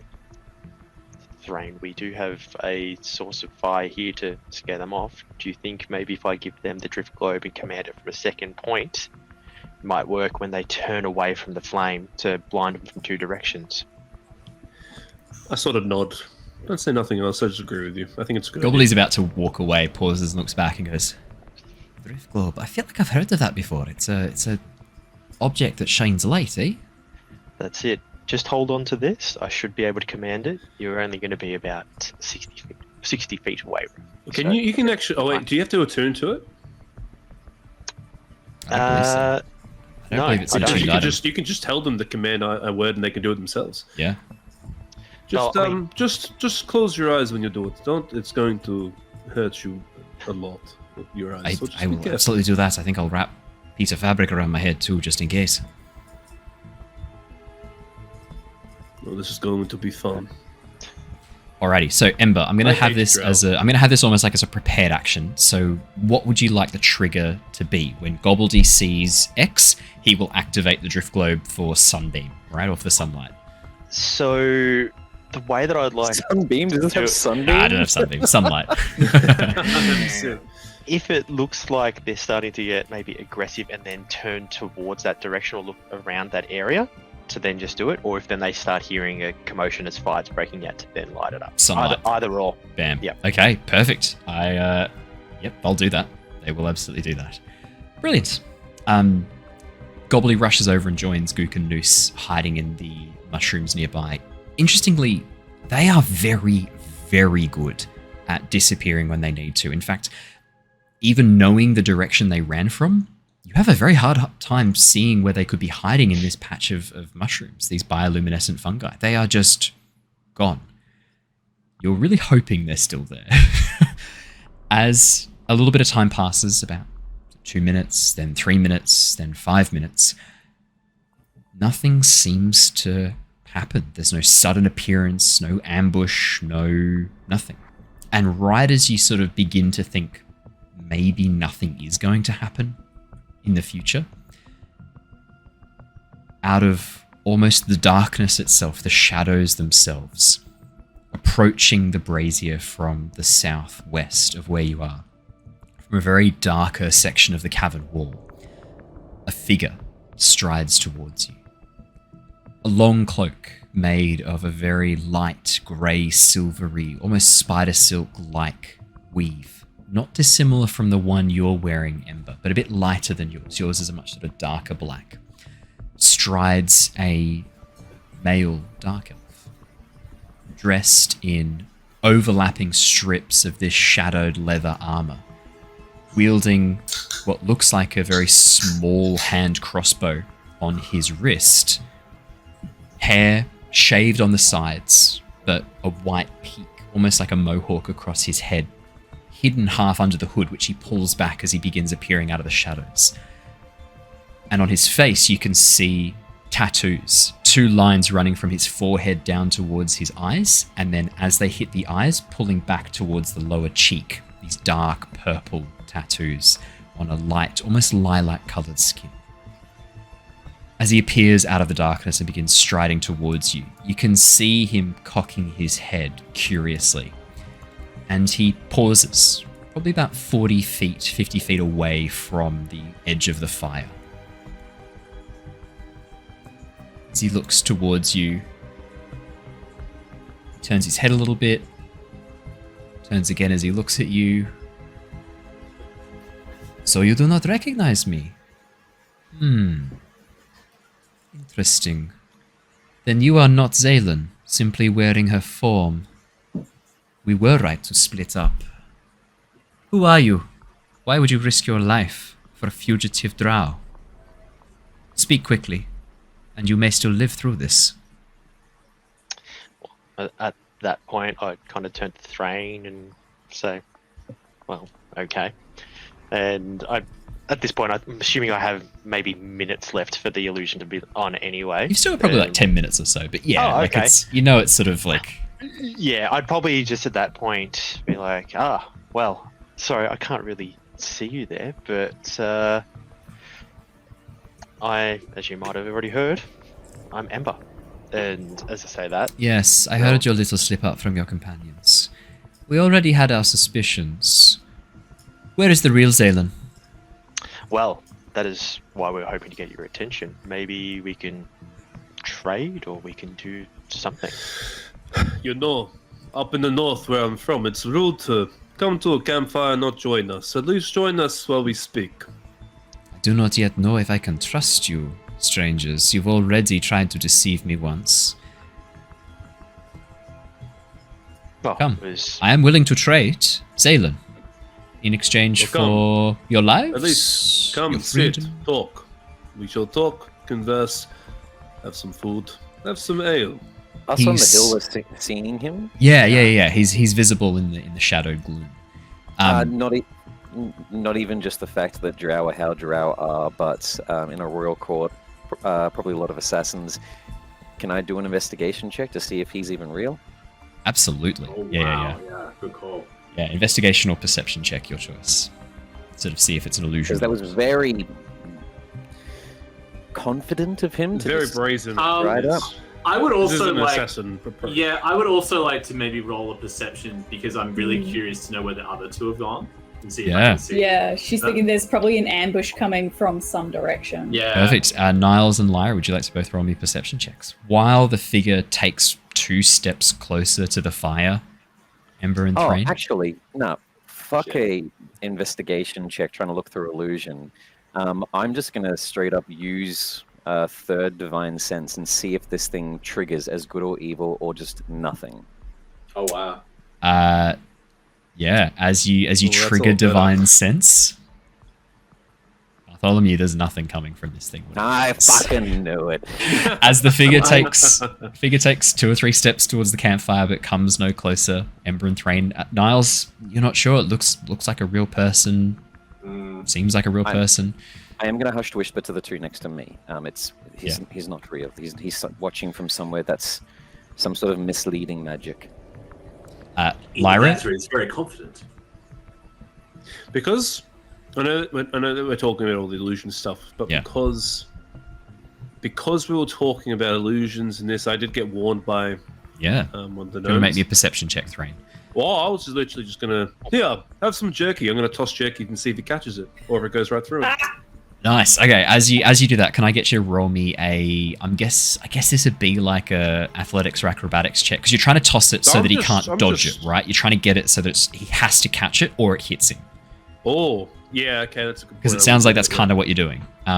Lyra, Alright, the edges let's of go this man athletics. are shimmering slightly. The shadows aren't quite right. You can see that the lights aren't quite lining up properly. His face is too almost like global illumination settings are turned right up. There's no directional shadows on his face. This dude's CG. This dude's an illusion. More, not Yeah. so much looking at him. She's sort of more thinking. Oh, is there well, someone only else one around? of them's sort of showing themselves. Yeah. She's thinking that someone's probably sneaking up on them from somewhere. Yeah, 17. As you have a bit of a look around, you can't see any figures, but you know, given that this is an illusion, there must be others coming from nearby. Like there have to be. But you can't see them. You can't hear them. There's no signs of them at all from what you can see. Threign, 24. You just lob. It's an athletics too, so it's not like you're doing this like carefully on the head. You just grab a piece of jerky. Here, have some jerky, and peg it at him. The drow goes to move out of the way. He does try to dodge, but he's not quick enough. As you throw this with a 24, you watch as the jerky passes right through his shoulder, disappearing into the gloom. He sort of pauses for a some second. jerky at him. Yeah, you watch as the illusion pauses, looks down and looks up and goes, maybe this is going to be a bit more interesting than I thought. I thought the drow would. Yeah. Bit of a letdown, really, eh? Sir, I stand up now. I have my axe sort of. Look, all illusions are off now, pretty much. We all know sort of where this is going. Oh, you may Xaylin. as well show yourselves. I talk a bit louder. call out. There's no response. The illusion sort of looks around and then smiles and goes, "Oh, you can't see them. That's a At shame." this point, can I see any of those plants that are still moving around? Like the bioluminescence or anything like that? Unfortunately, out of the forest, this section, much less plant life all around you. There are no dense patches of ferns, only a few smaller patches around the phosphorescent fungi, but no signs of any of those glowing or changing color from where you are. As the drow sort of like smiles a little bit and looks back towards you and goes, "We were talking about a trade. Xaylin, for your lives, seems fair. You will not get a better deal this night." Well, how can we trust you when you won't even appear in front of us? How to can I have trust these you when you discussions? have already thrown an object at me? Lucky I did have an illusion. Who knows what that might have been? Oh, please. You drow, you're all the same. We all know how this works. You know what you're doing. I know what you're doing. Please, don't be so coy. I am being as honest as you deserve. Xaylin, now, this is your last warning. So, Do you even know who it is So- that you are trying to help? What crime she has committed? Surface dwellers, you do not want to get caught up in our affairs. Give us Xaylin. When he's talking about crime, she's committed stuff like that. I've been lied to enough as well. Can I do an insight check? On him? Yeah, that's- Yeah, absolutely. Yeah. Yeah, To yeah. see if he's actually lying Yeah. about Xaylin. Are there Or, actually like, any crimes? Is this guy just trying to like Yeah. push things trying to over? manipulate us a little bit? Yeah, Yeah. yeah. I mean, I don't have a good insight, but it just you know it pops- Xaylin told you that she was on the run from the Shadowblades and had been for some time, but she didn't really go into too much detail why. I know negotiation tactics. I'm just bad at reading people. What was your roll? I haven't seen it come up yet, sorry. Oh, 18 though. Hey, 18. nice. Not too bad. Bartholomew.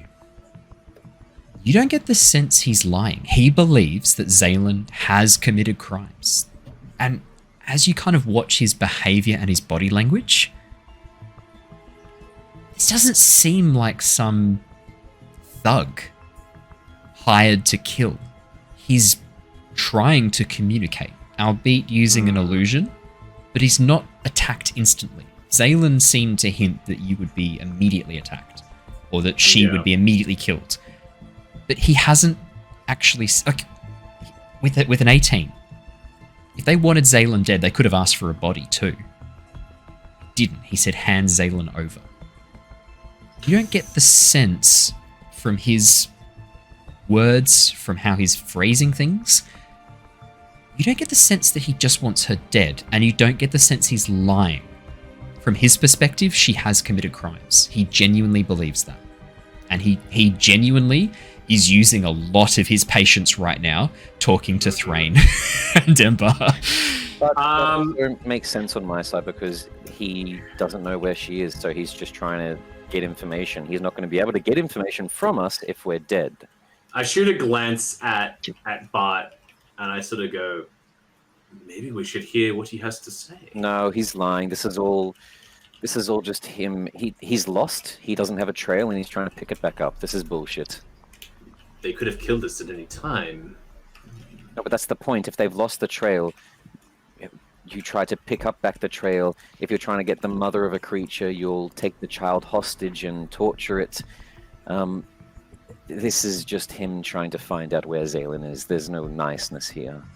Not for the Bartholomew, kind of people in the Underdark. how quiet are you being with Niles right now? Pretty quiet, I'd say. I'm probably getting a little annoyed because Oh. I I'd Okay. love. I'll try to be quiet, but I there's a would bit of love a frustration deception check. I think it's of going to be the me remembering closest. the Duragar, I think, when he asks, like, maybe they're just nice, and I'm like, no one here is nice. They're all a bunch of... I'd love a. I'm going to say it's a deception check to kind of keep your Forever voice the down. optimist. Just want to know how loud you're being. That's a natural one. As you sort of like have a bit of a rant to Niles, Ember and Threign, you can't hear Bartholomew having a bit of a rant off in the corner. There's sounds, faint sounds of wordless noise coming from beyond the thing. The echo of the cavern, the way it's arranged is. Do we realize that it's definitely probably our compatriots? Oh, it sounds like Bartholomew's voice. You just can't make out exactly what he's saying.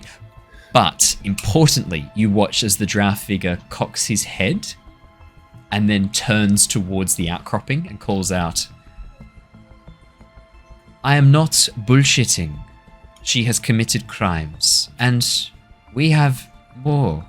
It's not just me and my small group. There are many of us looking for her. We can pick up the trail whenever we want. We're not as important alive as you think. Tell us, where is Xaylin? Oh, and if Why I cast- would you help her? Yeah, sorry.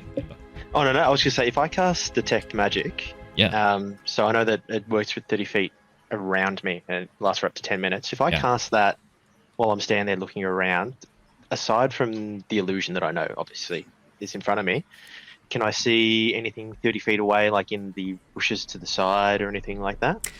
Ember, as you cast detect magic, which is a concentration spell, your disguise falls away, revealing you, but the cloak stays. And you watch as he does a genuine double take as he sees you with the cloak. He had assumed this cloak was an illusion. Clearly, it is not. You watch him genuinely surprised look at you as you sort of grow in height back into your Firbolg form.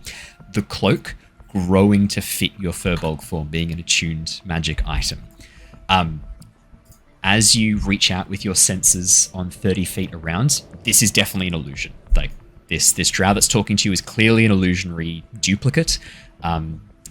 The magic that is supplying it seems to disappear actually from the east, not the direction you probably would have thought. Actually, not too far away from you, just east from where Threign is, not too far away at all. But you can't see the actual origin of the magic or the person casting it, just the threads of magic creating this illusion. No other magic stands out to you in this nearby area, apart from the brazier, which is glowing with evocation magic. Oh, very cool. Well, seeing where that magic's coming off from the side to the east, I'm gonna stop talking to the illusion in front of me and turn that way and be like, well, let's come out and actually have a discussion. If this person has committed a crime, I see no reason why we would not hand them over. Ember, you watch as in a fluid motion, the illusionary duplicate vanishes, disappearing. Striding out from the darkness, this time over towards the right, you can see the same figure moving towards you. This time, though, the illusion didn't have any real weapons apart from the small hand crossbow. This drow has like 3 knives in a knife belt across his chest that you could not see before that were not on his illusion duplicate, and vials around his waist as well that look like various potions. As he steps forward and pauses and looks at you. You have her cloak. Her real cloak. That is her cloak. Yes, it is. Did you kill her? She would not have given that up willingly. We can be quite convincing, hence why I say, if she has committed the crimes that you've spoken about, then we will punish her as fit. It is not your place to punish fugitives of the Meranzam clan. This is our place. Oh, You. and I can How did you respect get that. this cloak? No lies. What did you do specifically to get this off her? It was given to me. Freely. She gave this to you freely. She did. It was not hers to give. It is stolen. Who from? I am not at liberty to say. I mean, you want information from us. I see no reason as to why you can't tell me your simple name. The matron mother of our clan, of our enclave, wove that for her son. Oh. He is no longer able to claim it. Xaylin took it. This is, I'm assuming, shortly before she left your group. Yes. And was this the Where only crunch? is Xaylin? As things start heating up, I'm going to quickly whisper to the two next to me, even though the jig's sort of up, but I don't want them to hear this part. Okay. Lyra, Niles specifically, as you know, why do they get to judge who is a vagabond, who is a criminal? I was taken, not justly. Are we still attacking them or not? No clue. What was that, Ellen? She's like, I'm not sure if she's really quite close enough to be sort of whispering this conversation. I don't think it's you know, whispering just- anymore. Yeah. Yeah. You guys probably can still whisper. You're all there together. It's just you three are talking. I think Threign, Ember are not in that. But did make a point to speak quietly. For that part, Yeah. I'm not wanting them to hear that, even though they know we're here. Well, in that case, Niles, what are you? I just shoot it. I shoot. Like I'm like watching very intently, just waiting for any sort of movement or any sort of like any sign that things might escalate. And I just like look. I like shoot a glance back towards Bart, and I just say, just to see how it plays out. Let Ember keep talking, and then when the time is right, we shall strike. I stand up, axe in my hand. Drow, you come over here. You come to us in the dark. You use all your words, but all I really understood from all of this is that you threatened my friends. Say one more word like that, and your head will not be on your shoulders any longer. You watch as the drow smirks. I smirk back at him. Has been a while It's like since as he my looks at me, blade. he sees like this. He sees like this, like intensity, Towering like, figure. but like there's excitement there. Like it's probably he might be. I don't know if he's taken it back or, but he's a drow. He's probably not, but he probably wouldn't be expecting this reaction. Like I look excited. He smiles Like and I smirks want at him. you. I want him to attack me. He looks very confident, Threign. He smirks as he looks at you and goes, well, suppose I only need one of you alive to tell me where Xaylin is. My friend here is very eager to get into a fight. Don't confuse that. We simply look. If we can still do a trade, then fine. But we see no other way around it. It's very simple. Where is Xaylin? Where will your head be in 10 minutes? Is the question I want to know. On my shoulders. Oh, but your shoulders, like, so your torso over there and your shoulders and head over there. And your legs over there. Nice. Oh my god. Seeing how this is spiraling, and assuming that she sort of overheard this, can Lyra sort of shout out? It's just sort of like, why do you want to know? I mean, you've said that she's a criminal. Is her only crime stealing a cloak? No, hidden one. Her crime is murder. Who? Son of Why? our matron mother. Probably deserved it, I imagine. I mean, all of you deserved it. Really. Look at you. With that, he pulls out a blade and flings it towards you, Threign. I'm going to roll us all into initiative. You insulted the matron mother. That is it. There is no coming back from that.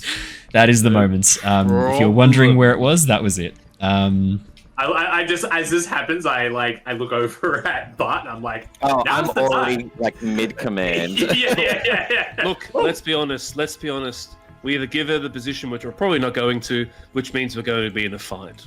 I don't think there was any talking. I am Oh my God. getting ready to scream, just like grovel at this guy. So I Yeah. was hoping to get at least one spell off, but Sorry, mate. Hey, look, I didn't rush into combat me. Let you guys talk it out a bit. No, you were No, good. that's Yeah, alright. not. Yeah. I'm like, I'm ready to pull the trigger, guys. You That's showed some pissing me restraint off. there, Threign. I'm very impressed. Hey, That was what, a whole 5 minutes before you demanded Yeah, that they give up and kiss your feet and things like that. I think Threign started goading them into combat yeah. because he wanted them to fight. I think so. Yeah. Yeah. I mean, it's been a while since a fight, Threign. Like, you're getting a little bit, like... Antsy.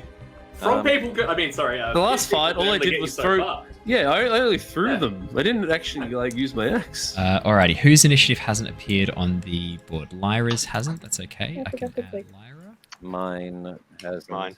I got a 14. The 8 was from Kongqi, which is a +2, so a 10 for Kongqi. No dramas at all. Let me add Lyra. What was yours, Lyra? 19. Ember 7. Oh, guys. Lyra. 19. Whoops. 19. Ember, that's not yours. Ember 7. And what was Bartholomew? 14 for Bart, and then 10 for Kongqi. Does the blade get thrown, like, now? Like, Yeah, the blade is a surprise round, unfortunately, because I don't think anyone was specifically expecting that to suddenly break into combat. Could I do the grovel? Because I was waiting. I will say I anything. expected this to turn into combat. I was waiting. Yeah. Look, sure, but the Shadowblade captain, as you say this, literally as you're partway through saying this, he moves with this fluid grace, the dagger suddenly flying out from his belt towards you. I'd say that, I'd definitely say the grovel reaction can go off Threign. You can have a reaction, definitely, but this is still going to be an attack. What I mean is, like, I'm just saying I'm at least prepared for an attack. I'm not saying that I'm not going to do a reaction or attack him. I'm not going to say that, but like at least like it's just maybe not with advantage, I guess. Alrighty, That's what I so was hitting at. Threign does a. Let me quick have a look. Fantastic. 21. Yep, that hits. Alrighty, that is going to be. And this isn't a con save as well, which is brutal. That is going to be 9 points of slashing damage. And 8 points of poison damage. There is no con save, unfortunately, associated with this poison damage That's save. fine. I'm going to do... I will do one of my stones endurance. cool. So...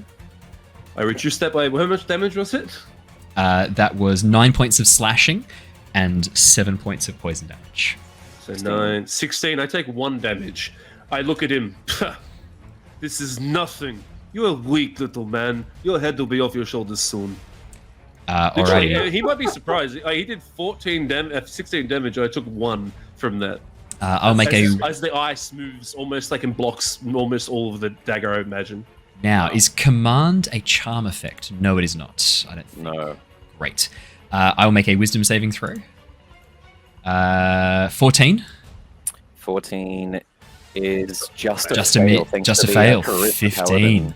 I'm just going to scream at him in an anger of, I think, memories probably filling up of obsidian foot. Just grovel. I'm tired of people trying to be masters of other people. Alrighty. On his next turn, he has to follow the commands that you gave him, which in this case was... To fall prone and then end his turn. Oh, okay. So, but one word. What's your one word to him? Grovel. That's the Grovel. effects of grovel. Okay, awesome. Brilliant. As you scream out grovel to it. But there's like millions of words you could use. Do they have a list that they... Oh, they've got a small list as examples. Approach, drop, flee, grovel. There's a lot of other ones. If you do so, the DM determines how the target behaves. If the target can't follow your command, the spell ends. Easy. Alrighty. Niles, you are first up in the initiative order. Yeah.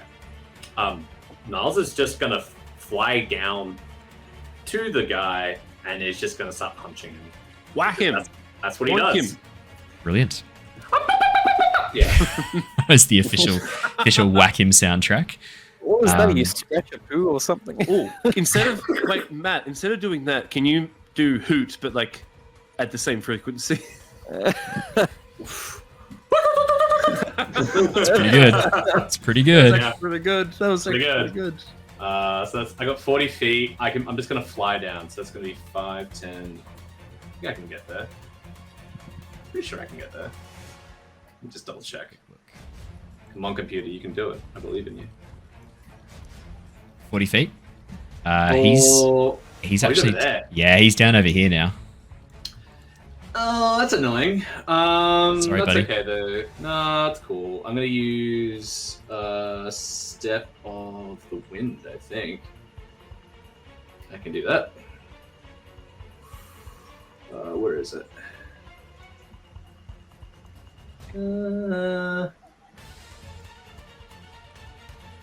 Yes. I'm going to use Step of the Wind to get into position. So it'll double my movement, and I will just fly down. Yeah, and just start pummeling him. So unfortunately, I can't use a bonus action because this is my bonus action to do this, but that's okay. I'm going to do some damage anyway. Cool. He gets a roll of advantage because he's prone. So that's handy. Not yet. On his turn, Not he yet. falls prone. Yeah, not yet. On his next turn. Yeah, unfortunately, it's just be normal attacks. Okay. 21, Unfortunately, it's a 27. and 27. Unfortunately. I'm assuming they don't hit? Oh, of course they do. Yeah. Cool, and I'm going to also use another key point to do a stunning strike as well. So you can be paralyzed. Actually, no, I'm not going to because the command spell's gone through. So I won't worry about that. Cool. I'll just punch normally. Make me some damage rolls, please, for your 2 strikes. Absolutely. As you pow. 10 and 6. 10 and 6. Brilliant. As you 16 points of smash into him, crunching across his chest with these blows, you hear it as the wind is knocked out of him from these blows. As you essentially just shoot down from the darkness towards him, you get the sense he knew you were there, but was not expecting you to be able to move so quickly. Excellent. I think I will. I saw the attack that he did with the knives, and probably at this close. Yeah. He has a lot of weapons, like a lot of knives to blades on him. Yeah, he's got a few blades strapped to his chest. Yeah, a few blades. Does he have short swords, daggers, anything like that? As you have a bit of a look, it looks like there is... So he has a hand crossbow strapped to the underside of his wrist, almost like the phantom blade from Assassin's Creed Unity. Cool. But he mostly just has a shitload of daggers. That's fine. In that case, I won't do anything because it's a bonus action. That's fine. Alrighty. Just play my turn. Lyra. Little sovereign. What do you do, Lyra? So she is, I think, expecting that others are probably going to sort of come out, to sort of assist their friend. Is it possible for her to hold her attack until either the end of the round or another person sort of appears in combat?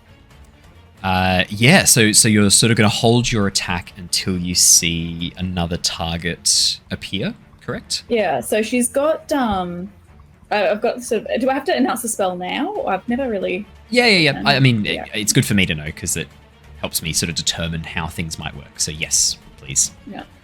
All right. So she's got probably the flaming sphere ready to go. Love flaming sphere. If someone, another enemy sort of appears behind, in front of them, anywhere, which is 60-foot range. If she sees someone appear but it's not in range, then she's going to probably chuck it at the first guy that they've seen. Okay, perfect. So I'm happy to rule because normally it's a trigger and then an event. I'm happy to have the trigger be when another creature appears or at the end of the round. I'm okay with that because it's a pretty specific trigger. Also, don't worry, there's 2 more here. It will get triggered. Don't panic. Yeah. And then with the bonus action, she just tells Tim to sick him, Tim. Sick him, Tim. Sending him. Perfect. Now I need to send you the Spore Servant stat block because have I done that already? I'll send it to you right now if I have not already done so. Okay, cool. No, that's okay. I don't think I have. Let me send it to you right now. So it is the He's using the Duragar Spore Servant stats. I will message them to you in... How about Facebook? How does that work? Oh,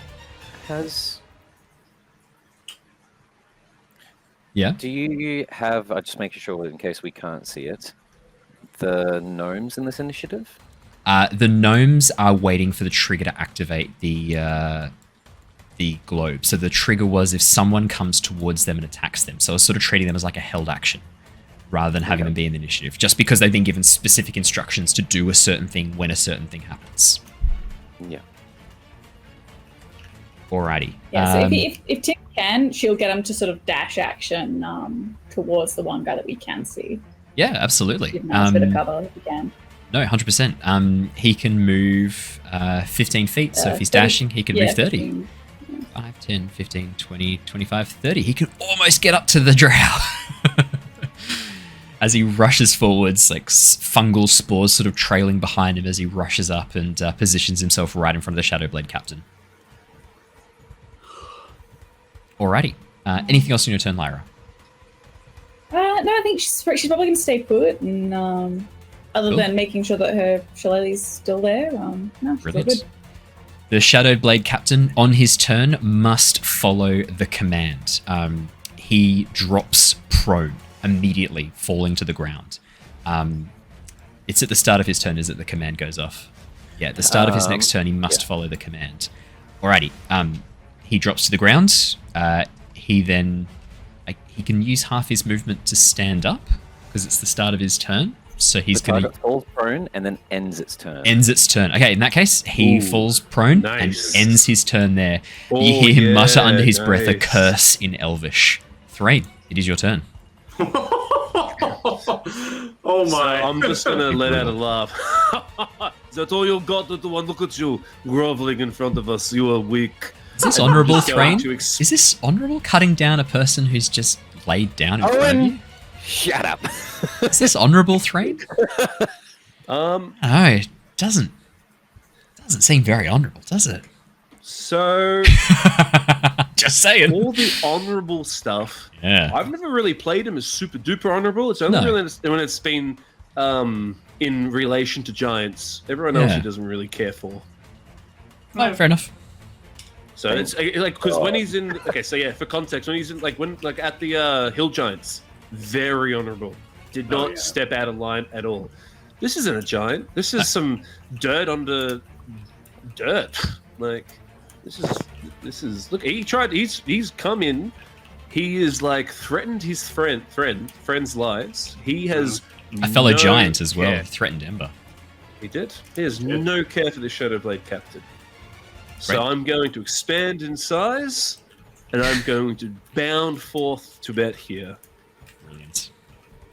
Perfect. I'm going to move there. I'm going to brandish my axe, and I'm going to just unleash on his back. You have advantage as he is prone as you zoom forwards. Oh dear. 19 to hit, 9 slashing damage for the first one. That is going to hit. I am raging, so 9 damage. It's rage. So obviously bonus action rage as well. Yep. I think that was I expanded. So so that's adding 2. So that is 11 slashing damage for the first, Brilliant. and then I'm going to do it again. 19 for the second. Yep. 16 slashing damage. You really like rolling 19s. You do really like rolling 19s, I don't you? noticed that. 27 total slashing damage as you slam the axe down repeatedly into his back. As it cuts through the tough outer cloak, the spider silk cloak, and cuts through his armor, you can hear him cry out, red blood splashing up onto your blade, onto your face, Threign, and coating the ground and your weapon. No, it's just a big smile. Cool. As Anything he's else on your just turn, Threign? Unleashing into this thing. Let's have a look. I've done bonus action, done my main action attack. Oh man. I'm gonna leave the frost strikes for now. I'm not gonna add one of them in, so we'll go. I think that'll be the end of my turn for now. Just nice and quick. As Alright. Barbarian turn should be. Now, it would be Bartholomew's turn next if it weren't for another creature in the initiative getting a turn before. Oh dang. Oh, dang. Bartholomew. Dang. there is a sudden sound to your left, this almost like a gentle rustling. And as lovely. you Bring it. I was worried I wasn't going to be able to run to someone this time. As you spin around, a figure emerges next to you.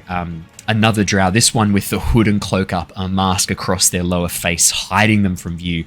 And as they slam forwards into you, they are going to make a multi-attack. And because it is their first turn, you hadn't... Have you made a turn yet? No, you hadn't made a turn yet. They get advantage on this, unfortunately. Okay. I am so sorry in advance. This is going to be rough. It's fine. The life of a paladin. I'm surprised I got a 14 with my initiative. Alrighty. That is going to be a... So I rolled with advantage. The first roll was a 12. Thank God I got to roll with advantage. Oh. The second roll is a 21. Because of the assassin feature. Does that hit? 21 does hit. 21 does hit. That is going to be a constitution saving throw, please. You're going to take 6 slashing damage, and I will need a con save, please. Just checking, the con save isn't for a disease? For a poison. Okay, no, never mind. Definitely for a poison, sorry. Natural 1. Oh, that is not a good time to roll a natural 1.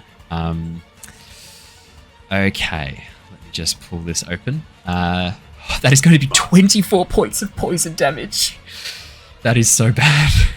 Ow. That is almost max damage. No, it's not. Ow. No, that's exactly half damage. Never mind. The average. That's the average roll, actually. 24 poison damage as the blade sinks in and you feel this burning, almost like ice push through your flesh, cutting through your feathers.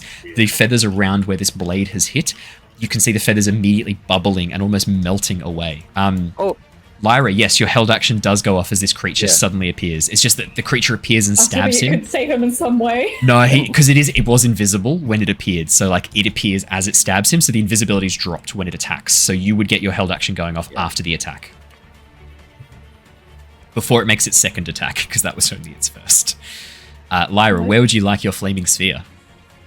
Just like 5 feet, exactly here, so that Bart's not going to get caught up in it, but it's going to hit, the dude, and flaming sphere. Let me drop down a flaming sphere. What's the best looking flaming sphere I have access to? Ooh.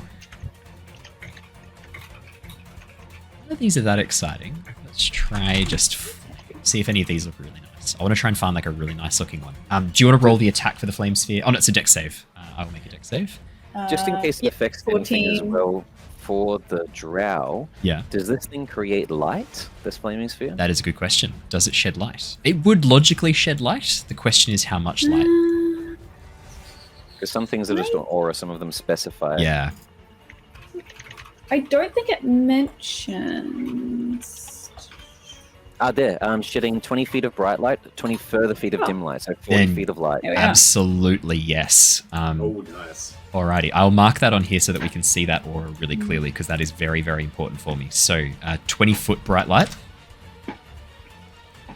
That also, if he ends his turn within the 20 feet bright and then further of dim, so 40 in total.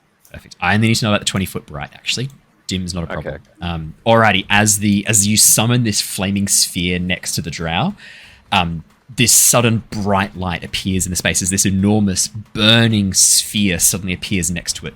You watch as it has to shield its eyes. It still goes in for the attack, but it looks like it is really struggling as a result of the sudden appearance of bright light. This is going to be at disadvantage. No. I'm guessing an 18 doesn't hit your butt. An 18? 18? No, you don't have any armor on yet. Oh no! Oh no! You haven't been to Blindenstone. Are we making something? We're making a shield. My Gloomforge breastplate, and then I honestly got rid of the pan because it was one extra armor class. The pot lid that I had. It still would have been a miss anyway because it would have been 15 AC. We need to get you to Blindenstone, mate. We need to really get you to Blindenstone. That is going maybe in pieces, depending on this attack. What was that? Sorry. Maybe in pieces, depending on this attack. That is going to be, and I'm going to need another Constitution saving throw, please. Unfortunately, fuck. this is it still has to be rolled again. good. Oh no, mate. That's going to be 9 slashing damage, and an additional. Lucky I rolled a bit lower on this one. An additional 18 poison damage. I'm on 2 health. Oh my god. Oh dear. shit. What the fuck? Oh shit. Oh, that's funny. That's the first Shadowblades go. The second Shadowblades. At any point, would the gnomes have cast daylight when they start hearing, all this commotion? The instructions to the Trigger has gnomes it off. was when they come near you or you're in danger to cast the daylight spell. I'm going to say, Ember, at this moment, as the second Shadowblade appears next to you and casts this spell, that would count as danger for you. And also for them too, the way the spell fans out. Sorry, Owen, just as he Hello, ends friend. his turn, Yes. the flaming sphere damage effects take effect. Brilliant. How much damage does he take?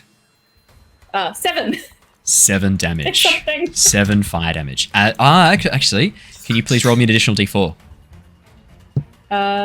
Although he does have to roll dex to see if he gets the half. That is a 19. I'm guessing that's half then. Okay. So 3 damage, but can you roll me an additional d4, please? 2. 2 more additional damage. You watch as the armor that he's wearing seems to be bound in spider silk. As the fire slams into him, it immediately lights up, burning him further as a result of the fire damage. Alrighty. Ember, appearing just below you, you see another dark figure step out from behind the mushrooms, wave their hands in the air, and then step back into the cover of the mushrooms, almost vanishing from sight once again. As they cast this spell, who looks the happiest out of the group right now? I mean, Dave looks like he's smiling really, really broadly, but I don't think that counts because it is in a photo. Jared, could you roll me a D100, please? I need to know what this spell does. Go on then. Bart Let's is have a not- look. He's 65. Great. That That could is... go either way. No, that's brilliant. There was a 50% chance of this summon demon summoning a useless demon. It doesn't summon a useless demon. It summons a shadow demon. Ember. Ooh, very thematic.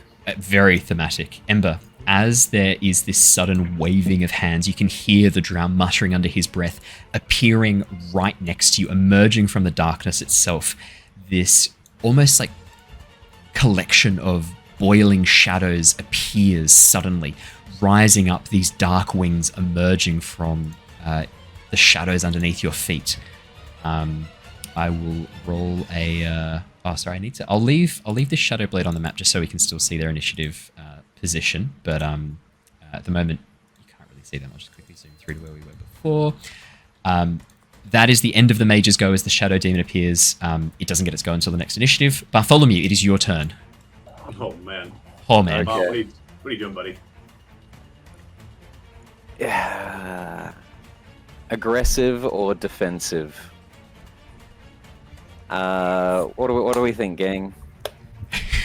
Whatever leads if to you Lyra- not dying in the next little bit. Yeah. I think if she can, Lyra just shouts, "Live, damn it! Choose Yeah. life! Do it, live. Don't die!" Okay. Chat have pointed out those were some unfortunate saves to damage. They were some really unfortunate saves to damage. And you're not unconstitutional. Like, that's the thing, right? Is your constitution score's not terrible. No. That's just really sad dice. It's good you guys got those nat 20s out of the way early on those survival checks. Can you imagine if you had used up all of your nat 20s for the night on those? Oof. Oh dear. How far is the drop of the campfire? 20 feet. We're on It's the 20 feet. So the top of this is 20 feet up to the ground. We're going aggressive. I'm going to step behind him, putting the cliff at his back between me and him, Yep. Oh, yeah. and pull up the flat end of my sword, unsheathing it. Bonus action, I'm going to cast Branding Smite, not Thunderous Smite. A bit of fire damage on that. Next time you hit a creature, it deals radiant damage. Radiant damage. And Very nice. they become lit with a dim light of 5 feet and can not become invisible for 1 minute. That is very worthwhile doing.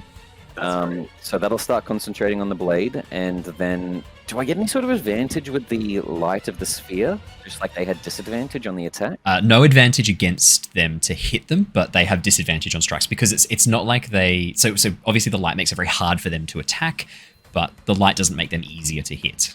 Okay. Well, I'm going to go for 2 attacks with a great sword. Go for the first one. Brilliant. Let's see some rolls. It's a 9 to hit. That is not going to be enough, unfortunately. So 8. 8, that is not enough to hit, unfortunately. And a 18 to hit. 18 is the DC. Okay. With a Or the crack AC, of I the should 18 say. on the second attack, as he blocks the first one, I reel back and then just batter swing with the second one. I'm going to put in a Stone Strike and a Divine Smite onto this, just to add on some extra damage. But the Stone Strike is the important thing. Yep. A Strength save, DC 13. If he fails, falling off the cliff. That's a 7, so that is a fail. Lovely. Okay, I'll do all the damage first, and then Yes. he's also going to take whatever falling damage is accrued as I just belt him 10 feet off the cliff, down to Threign and everyone else. Nice. Okay, so we have 1, we have 2, 3, plus 2. Is there any difference in me telling you radiant or slashing? Yes, I would like to know just for my benefit. Okay, we have 9 points of radiant. Yep. We have 11 points of slashing. Yep. And then on top of that, I forgot to roll this all together. 2d6 for the fall damage as he falls 20 feet. No, sorry, before that Oh, as before well. that? Yep. I forgot my modifier, 2 more slashing. Yep. 6 more radiant from the branding smite. Yep. So a total of 28 so far, and then plus the 2d6. Do you want me to roll the falling? Yeah, I'll get you to roll it. It's the damage you've applied to him technically, so I'm happy to have you roll it. Yep. 5 more bludgeoning from Damage. the falling damage. And you're knocking him off the back this way. Correct, towards the fire. Really, so the fire's up on the rise with you. He's going to drop 20 feet Oh, down. no. Sorry, let me remove myself. Oh, I so- stepped here. That's actually off the edge of the cliff, if you can see Exactly. there. Yeah, I'm wanting to knock him down to everyone else. But so because he was standing here, you'd have to hover in the air to be able to knock him in this direction. Do you see what I mean? Because like he's actually on the edge of the cliff near the fireball. But if you hit him this way, you can knock him down that way. Or I guess if you like, is there a diagonal you can use here? Because the edge of the You, cliff like, just left there. hook? That's the bottom of the cliff, right? This is top on this side here and here. I'll draw with the ruler so it's really easy to see. So the top, this is the top of the cliff up here, and then it drops down around here. That's the bottom of the cliff there, and then there's the other And I half here can't because it's stand 3D. just here. He wasn't there. He was here, unfortunately. Oh, okay. That's fine. In any direction, down that I'll way. stand here, knock him that way. Yeah. Brilliant. As 10 you- feet back. Perfect. As you knock him off the side, he plummets down, smashing into a collection of small stalagmites below, taking a pretty brutal, almost like bludgeoning hit to his back. While that happens, is that where you'd like to end your movement, Dream? Or Bartholomew, I can say. Need to update 2 this. attacks. I don't know if you want to put any status effect on him, but that's it. Branding Smite is a concentration spell, so for the next minute he has that 5 foot of light coming from him. I'll have that in green coming off him so that you can see that. So there we go. And look, I'm hoping that he's not going to be able to get to me, so acting a little bit defensive, I'm going to step back away from the flaming sphere. That's a very good and call. Quickly just go prone. You're going to try to just get like cover so no one has line of sight of me. Brilliant. Absolutely perfect. Kong Chi has not had any directions, so I guess Kong Chi takes the dodge action. Yeah, that was definitely would have slipped Bart's mind considering I had 2 hit points. No, absolutely. Ember, it is your turn. Emerging in Awesome. front of you, carved from darkness itself, you see this shadow demon emerge. All right. Well, seeing that the main guy has been surrounded by 3 of my teammates, Yeah. and seeing that Bart has been hurt, and I feel like we're being surrounded, Ember would spin his head, and then all of a sudden he would cast Plant Growth. Oh, Which okay. Yeah. Is 100 foot radius, I believe. Yeah, Yep. 100-foot radius. Yeah. Ooh, Uh, oh. Everything is now overgrown, and all movement. So it's for every 4 feet of actual movement, the person only moves 1 foot now. So everything's overgrown. I'm only going to leave one small little section. So seeing that Bart is injured, is there a way, I mean, I can't quite tell from the map, but is there a path that leads maybe towards, say, Lyra, for example? So the way this kind of like rise of stone emerges from the ground, it's a lot less hard to climb up it from where Lyra is. You can see it sort of drops off a little bit less intently over that side. Okay, so I would, part of the spell, I can choose sections where there is no effect, Yep. and it would pretty much be a direct path to Lyra, hoping that she might be able to help out. Perfect. But And where in did you want to some fashion- position it? Was it 120 feet the range of this spell? Did you say? No, it's a 100-foot Radius. 100-foot radius. Yeah. 100-foot radius. So sorry, I'm going to not range. cast it right in the middle of everything. It's the whole So- map, The whole map, essentially. Yeah. basically. So in doing that, that's my action gone. I'm then going to turn to Flicker, who is right next to me Yep. in the brazier, and go, let's move away here, and I'm going to use his as my bonus action, or command him to do the teleportation, which will then take us 15, I believe it was 15 feet if I remember correctly. 15 feet to an unoccupied space, and I'm going to go towards 15 feet towards Lyra, halfway between her and Kongchi. Perfect. Alrighty. I'm just going to quickly draw the range that's safe on here. As you move away, Ember, Mm-hmm. do you have anything to help prevent you taking an attack of opportunity? I don't believe they do get an Shadow attack Demon? opportunity. No, it says. Oh, because you're teleporting. Sorry, apologies. You're Teleporting, teleporting. Yeah. Sorry, apologies. It does. If anything, I think doesn't it need to make a save against the It The does. fire. It does. Yeah. Correct. And this is it's a dex save, I believe, from memory. Correct, it is. That is a 5. So he will Oh, take. nice. It's not huge damage, but it's. But it is fire 4 damage, plus- correct? It is fire damage. 4 fire damage plus. I believe I'm meant to do my spell casting modifier to that as well. Yep. Got to check. So that would be another. It goes. Is it based off mine? If it is, then my spell attack modifier is at. I'll say plus 3 or plus 6. Let's have a quick look. Modifier. So the +6 is to hit. The modifier is your +3. So plus 3. So there'd be 7 fire 7 damage. damage total. Nice. Very, Okay, very nice. Now I know that the area is already Difficult overgrown, terrain. but difficult terrain. But I'm going to use. I can essentially move 10 feet. Yep. And both Flicker and I are going to move the extra further 10 feet, places between Lyra and Kongchi.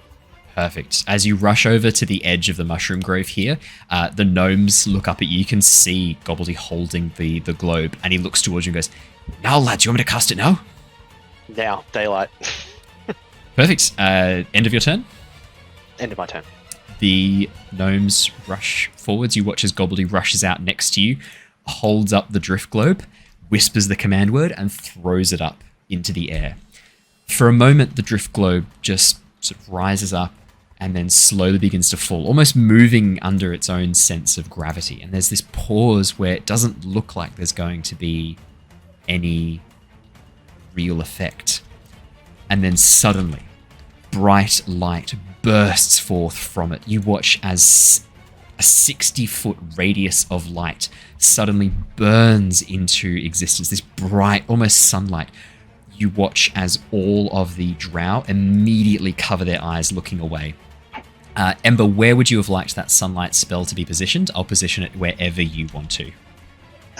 So, again, I'd probably put it like dead center almost. So that way it's as even many of them coverage as for all possible. 3. Yeah, and Yeah. I think it rises at the same time up to 60 feet. The with the- drift globe or the sunlight? The actual drift globe itself, I think it can float up to 60. 60 feet away from the person holding it. Yeah, so it'll hover in place, and that's the location of the daylight spell, and it can hover 5 feet off the ground. Yeah. All right. Yeah, sorry, 5 feet off the ground and 60 feet. Yeah. Yeah. Yeah, let me chuck down. What's the most sunlight-looking effect? Oh, this is pretty good. Yeah, this is nice. Let's chuck this on. And can you just ping on the map where you'd like it, please, Si? Let's go. Oh, let's go about there, roughly. Perfect. 2 seconds. You should see it appear in a moment. That's it there. So that way they'd have to essentially the two on the one on the south and the one on the west with Threign and everything like that would have to run towards the light if they were coming towards myself. Perfect. Brilliant. Okay. That is the gnomes go. At the top of the round, it is the shadow demon. The shadow demon. Oh, actually, the sudden burst of bright sunlight. I'm actually going to get the spellcaster to roll a Constitution save to maintain the spell and keep the shadow demon up, just because it is a sudden burst of sunlight that he was not expecting. I think it's only fair that he rolls a con save. Yeah. Lovely. Oh, 17. Bugger. Wow. Lovely. Pretty strong. Not lovely. That's +0 to con. That was a flat 17 I rolled. Alrighty, the shadow demon is going to move. So it doesn't have to worry too much about.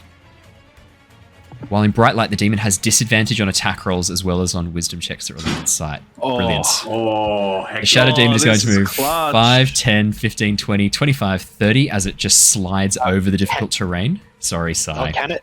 Oh, It's got wings. wow. Sorry, buddy. But it does have disadvantage. Yeah, no, that's fine. That's fine. The disadvantage is great. You did That's great. good work. Yeah. So it can move through. It's also got incorporeal movement. It can also move through other creatures and objects as if they were difficult terrain. So it's a tough one to prevent moving through, but it does have disadvantage on these strikes against our friend Threign, which he can thank you for, and it can only do one attack a turn. So let's roll that with disadvantage. Threign. I'm guessing a 16 is not enough. No, that hits. I don't have that much hate. Oh, okay. AC. That is I'm going HP to be. Thank you for the plant growth. That is going to be 10. Oh no, sorry. Yeah, that's going to be 10 points of psychic damage. Yep, 10 points of psychic damage. Yep. No problem. As you watch Ember from afar, the light shining on it, the demon sort of almost broken up, its form kind of falling apart in the light, but it reaches out this shadowed hand, almost pressing it into Threin's head as it hovers up into the air, trying to strike through and pull his mind out of his body, feasting on something inside of him. That's the shadow demon's full go. It can't do anything else because of that. Niles, it is your go. Yeah, wow. Niles probably just sees the captain on the ground still, and just keeps going.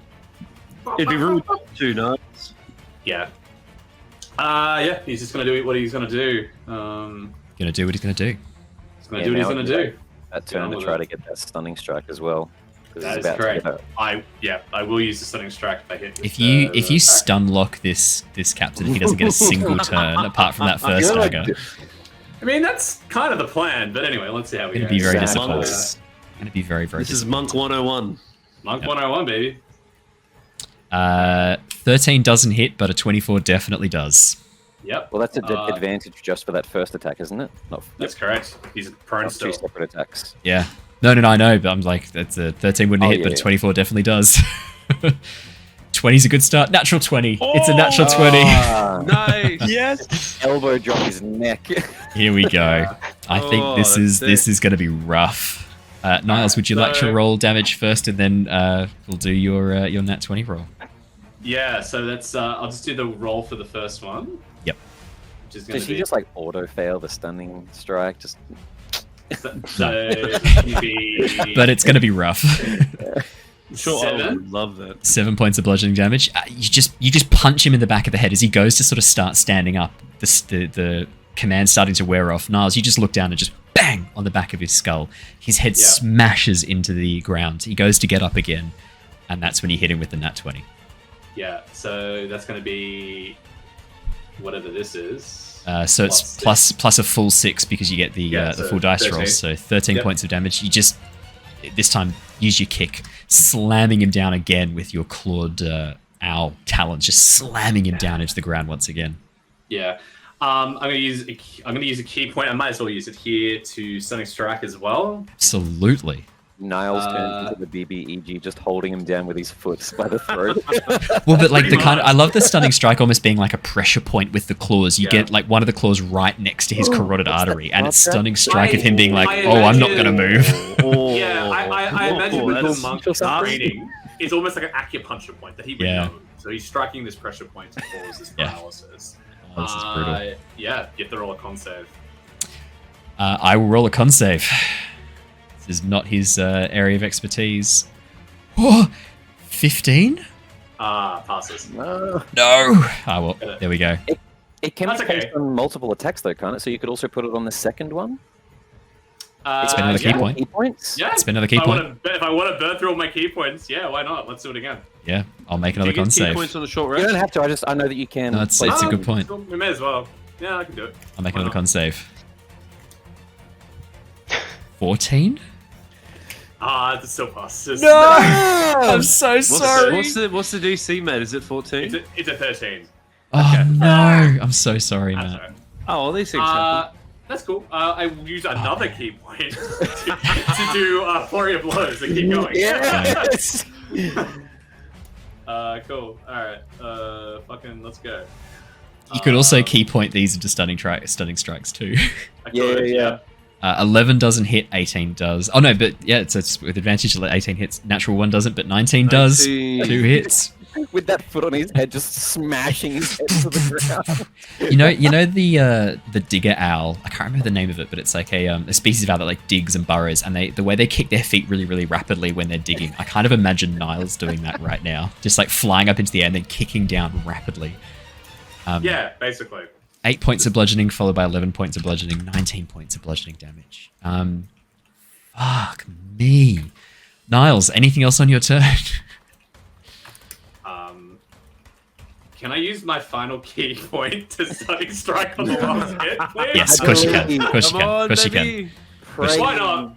Why not, man? I'm just burning everything. 7! Go for it. You got it. Yes! Let's go! 7. That last hit just seizes up finally. You bastard. He is stunned until the end of his next go, isn't he? So he's stunned and prone still because he didn't stand back up. He didn't stand back up. Yeah, till the end of my next turn. Yeah. Yeah. Still on the ground. He's just like. Any movement, Niles, or are you happy? Pretty happy, just chilling. Brilliant. Yeah. I haven't even noticed that Bart's like been hit. I'm just like full on, just trying to. Lyra, do you want to preemptively roll me damage for your lovely friend Tim with advantage, please? Can do. He's still going off your last command, which was fuck that dude up. Oh yeah. I have added him in. So he's got a war pick now, apparently. Yeah. 15 to hit. Imagine it kind of like, rather than being a war pick per se, it's actually like these collections of fungus growing out of him that make his blows that much more brutal to hit. 15. You've got advantage. Roll again. Oh, because he's prone and stunned. Fortunately. Oh mate, this is a rough session for NPCs. Is that second one coming through? Oh, fuck yeah. 23 to hit? Yeah. 23 hits. Hold 3 damage. 3 points of damage. As you slam down, as Tim slams down and cracks into him, you just hear this from the ground.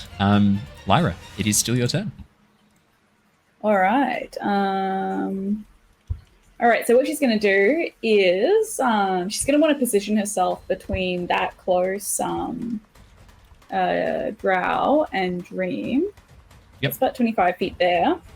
How far away is that guy, like, sort of with 20 the foot angle straight of the down. cliff? So with the hypotenuse, 20 foot. Alright, so in that case... It's 5 foot away, 20 with foot her down. So roughly 20 foot. Alright, so bonus action, she's gonna probably give Dream one of her biggest spell slots and Healing Word, just trying to give him a little bit more buffer. That's very, very So good, yes. 13 healing to Dream. That is excellent. Thank you. That's good roll. And then With her action, then, because she's already cast a spell, she's going to cantrip and chill touch down at that close guy. I better make a dex save, I believe, for chill touch. It is. Oh no, it's just roll to hit, I think. It just rolls a hit. Sorry, it's a spell attack. It is 2. I'm getting it mixed up with Toll the Dead. One of my other favourite spells. Oh, that's not. Hit. Anyway, let's go. Con save. 19 hits. Roll me some damage. 7 necrotic damage. 7. Oh, yep. As this almost like glowing fungus emerges from the ground. Oh no, it's different for you, isn't it? It's like these like groups of fungi suddenly puff up, almost resembling fingers coming from the ground, and then the spores puff out, and he breathes them in. Dead man's fingers. You watch as he breathes in the spores, starts coughing and choking, this dark red, almost black Icarus blood coughing up out of his mouth. He looks really hurt, Lyra. Alright, no chance he's undead. He's not undead. Let's go the try. Anything else in your turn? Nope, that's all for her. She's just sort of gonna try and stand defensively. Can you move over your to him flame if she sphere can. at all, or is that a bonus action? Bonus action, which is already healing worded. Fair enough. The flame sphere stays where it is. The Shadowblade captain is stunned and prone. You hear this fuck from the ground, and then it's Threign's go. Talk shit. Get All you, right. friends. So I'm okay. So obviously the Shadow Demons attack me from behind, but like I'm like just locked onto the captain because no one gets away with like threatening my friends. So I'm gonna use my arm, my giant arm. Yep. And pin basically like. So I'm gonna use one of my attacks to grapple him. I'm going to grab one of my giant arms and hold like pin him on the, like almost like put it at the back of his neck and force it down, just pin him in place, and then grab up my axe and then just smack it into his back. You do that. He is stunned, which, if I am correct, I believe he auto fails on strength and dex saves. So he does. He's will say as well. I had a look at the chat, but I was already thinking of doing this. Perfect. Oh, are you guys sharing? Hang on. Are you? Yeah, working plans out, baby. Whoa! Excuse me. Whoa! Unless you have some sort of stone of mind linking or ability to share brain thoughts, that is metagaming. It is. Although Dream could have yelled out, "Pin him!" It's all good. I was already thinking about it anyway because I knew about this something. But yeah, I'm going to So one attack will be a grapple, and I'm going my giant arm is going to pin him, like I said, behind the back of his neck and just hold him to the ground. My other arm is brandishing the axe, so I'm bringing it down his back again. Brilliant. Full force. Make an attack. So yeah, he is grappled now with advantage. He's stunned. I believe you auto crit if he's stunned. If I'm. I don't think. I actually had a quick look. I don't think so, Owen. So not auto crit. What am I thinking of? There's one that lets you. Because that's paralyzed. Paralyzed is the auto crit. Incapacitated means he can't take actions or reactions, and while he is stunned, he fails strength and dexterity saving throws, and attack rolls still have advantage. And he can speak falteringly, so I was not breaking the rules of the spell when I went fuck.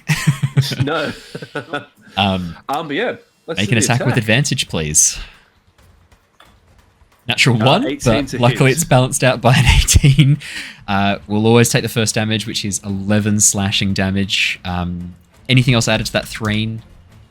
I'm going to throw into this one a frost strike. So as I brandish the axe, this frost starts circling the blade, and then it sort of starts really kicking up. And frost sort of starts emanating from the blade as it comes down, and as it smacks into his back, the axe pulls out, but the frost lingers and starts spreading through the wound. Roll me some additional damage. Yes, that is a D6. Can you also make a Constitution saving throw for me? No, I'm not going to do that. Threign, how do you want to do this? Oh wow, he's dead. I'm not going to do it. He's dead. There's no point rolling a con save. That is 100 points of damage that you have dealt to this guy. He is gone. You are over the damage. Can I retcon that a little bit? I said I was going to behead him. Can I behead him? Sure. Awesome. I am true to my word. I behead him. And yeah, I just toss it aside next to his body. as you slam the axe down, pinning him with your foot. I'm going to say, like, you like place your foot in the middle of his back in this giant form, and you just lower the axe down casually, like an I wasn't executioner. expecting to kill him immediately. Yeah. You just watch as the head just separates and rolls away from his body, almost like tumbling to a stop near the mushrooms at the border of this little area here. The body sort of jerks a little bit and then falls still. I always keep my word. And then I turn. I probably say that a little bit more. I'm in a rage. So it'd be a bit more like, obviously, frenzied. I'm not going to attempt to roleplay that right now. It's already brutal enough what I've done. I don't want to add to it. So I'm going to turn around and lock eyes with the shadow demon now that has attacked me. That is my Both main action attacks. done. Yep. Yes. So... No, that'd be it. That's it. That's the end of my turn. Alrighty. It is the Shadowblades. Threign, could I get you to please roll me an intimidation check with advantage, please, for beheading their captain? Oh, hell yeah. I just need to Wow, know that how crash bad hot. this is. 13 and 12. Okay. Only one of them saw this. That's a +7. Yeah, only one of them saw this. As you just casually behead the Shadowblade captain and then turn around facing off against the Shadow Demon, you hear the sound of almost like this rushing wind for a moment and displacement of energy as there's this sudden flash of light coming from over near one of the mushrooms over at the far side. The other Shadowblade, I will just quickly move this guy. The other Shadowblade, the one who's at the bottom of the cliff, is going to use half his movement to stand up. He hasn't seen this. He doesn't know this has happened. He is going to... Let's have a quick look. Yeah, there's only one thing he can do in this instance. He is going to back roll away from the edge of the cliff face, getting a little bit further away from you. Now that he can see you, Lyra, you watch as he lowers his hand crossbow and fires towards you. Does a... 26. How far does he roll back to see them? He only rolls 10 feet back. Because Lyra's on the edge of the cliff, 20 feet up, standing upright. She's about 4.5, 5 feet tall, so he only has to roll back 10 feet from the edge of the cliff. So it'd be his full movement, wouldn't it? His entire movement, yeah. Yep. Yeah, that's why I was like, how far can he move? Nowhere. He can't move anywhere. Try to slice at the arrow with reaction interception. Ooh, okay. Ooh. I believe you roll to reduce the... 1d10 plus 3, yeah. Oh, no, it hits no matter what. I reduce the damage. It's like Stone's Endurance. Yeah. Yeah. That's cool. So taking That's off cool. good roll, 12 points of damage from whatever hits her. Lyra, you see this arrow tipped with poison fly out of the dark towards you. You know this is going to be bad when it hits. But then out of nowhere, you watch as Dream pulls his massive two-handed katana out of the scabbard in one movement and cuts the arrow in half. Both halves flying on either side of you. The damage is reduced to 0, so you take no damage. The poison wouldn't take effect because it's just... I On didn't a even hit. think of that! Technically, the poison can't take effect because it has to... Like, the damage has to apply when the arrow hits, but if you cut through...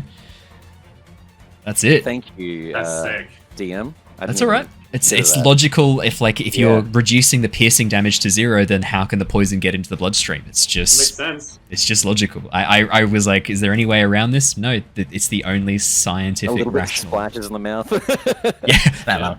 As Lyra plucks the arrow out of the air and just like has a little sip. Well, delicious in dungeon. Who knows what's edible nowadays, right? Hey. Like, Sure. that is the end. That's his movement. He's done his action.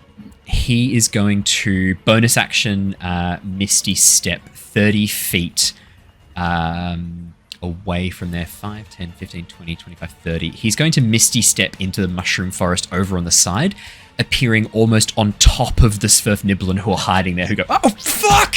As he just appears out of nowhere in their midst. He seems just as surprised as them. Bartholomew, it is your turn. Do the two that didn't cast anything throw rocks at him? Yeah, they just like pelt him with rocks, but it's Oh, okay. it's not like it's doing like 1 damage. It's like nothing really. But damage is still damage. Okay. They're going at the end of the round. Their initiative's on a 6, so they're not particularly exciting. But yeah, they'll do some stuff at the very end. Thank you, Lyra. We need to go and help. As I again, probably the same as this guy, didn't notice the decapitation happening behind. Yeah. So she ran up to heal me. I'm going to run down, wanting to be the shield for her, be in front, and charge down to him. As there's a lovely 30-foot path, thanks to Ember for me. I'm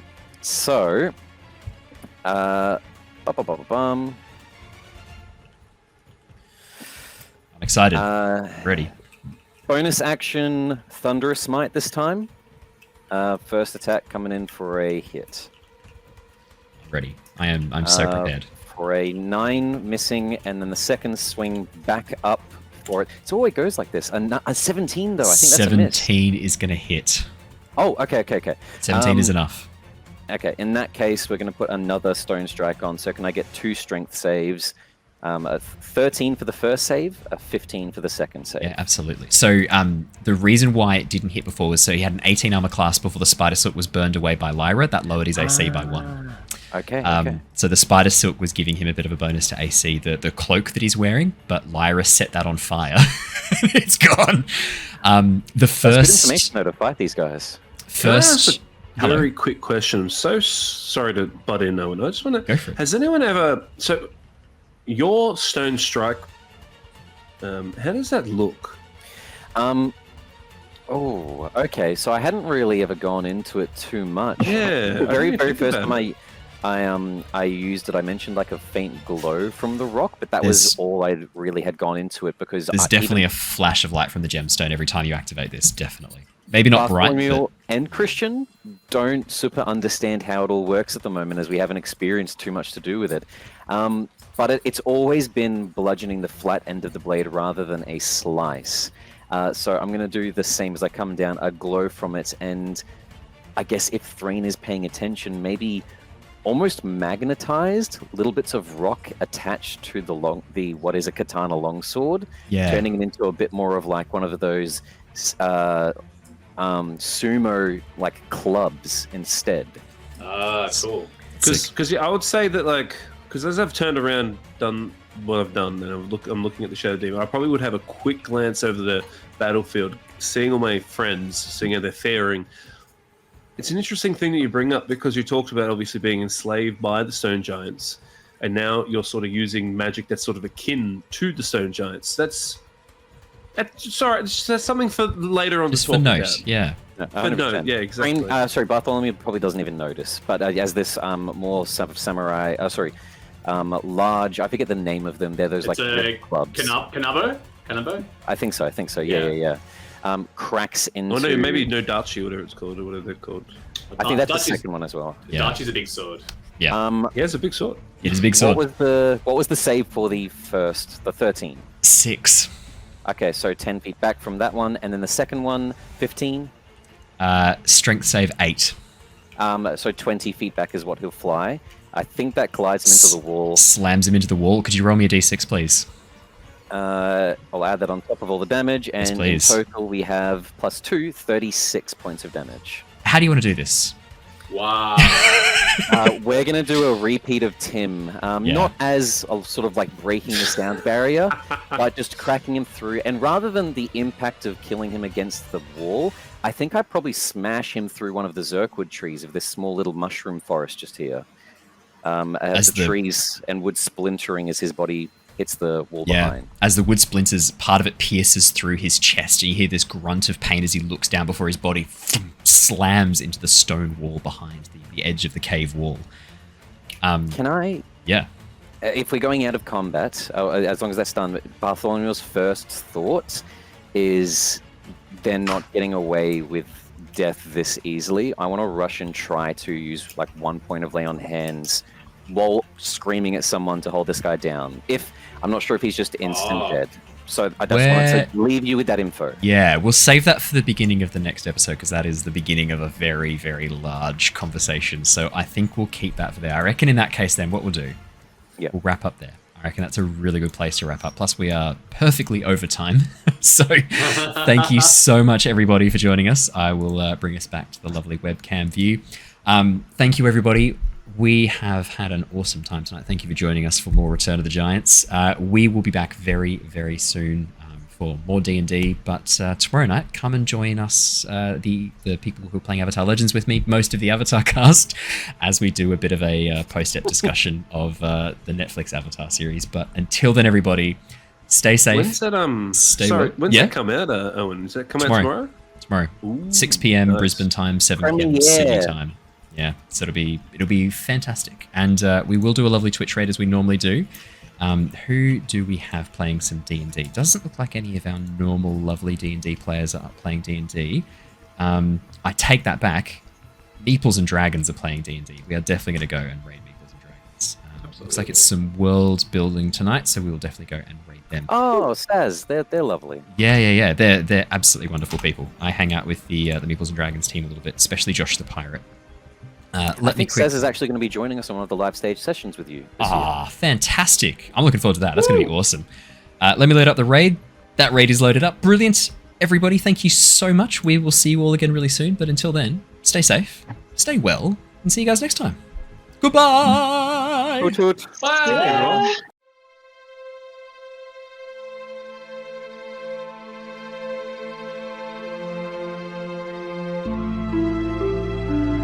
Bye.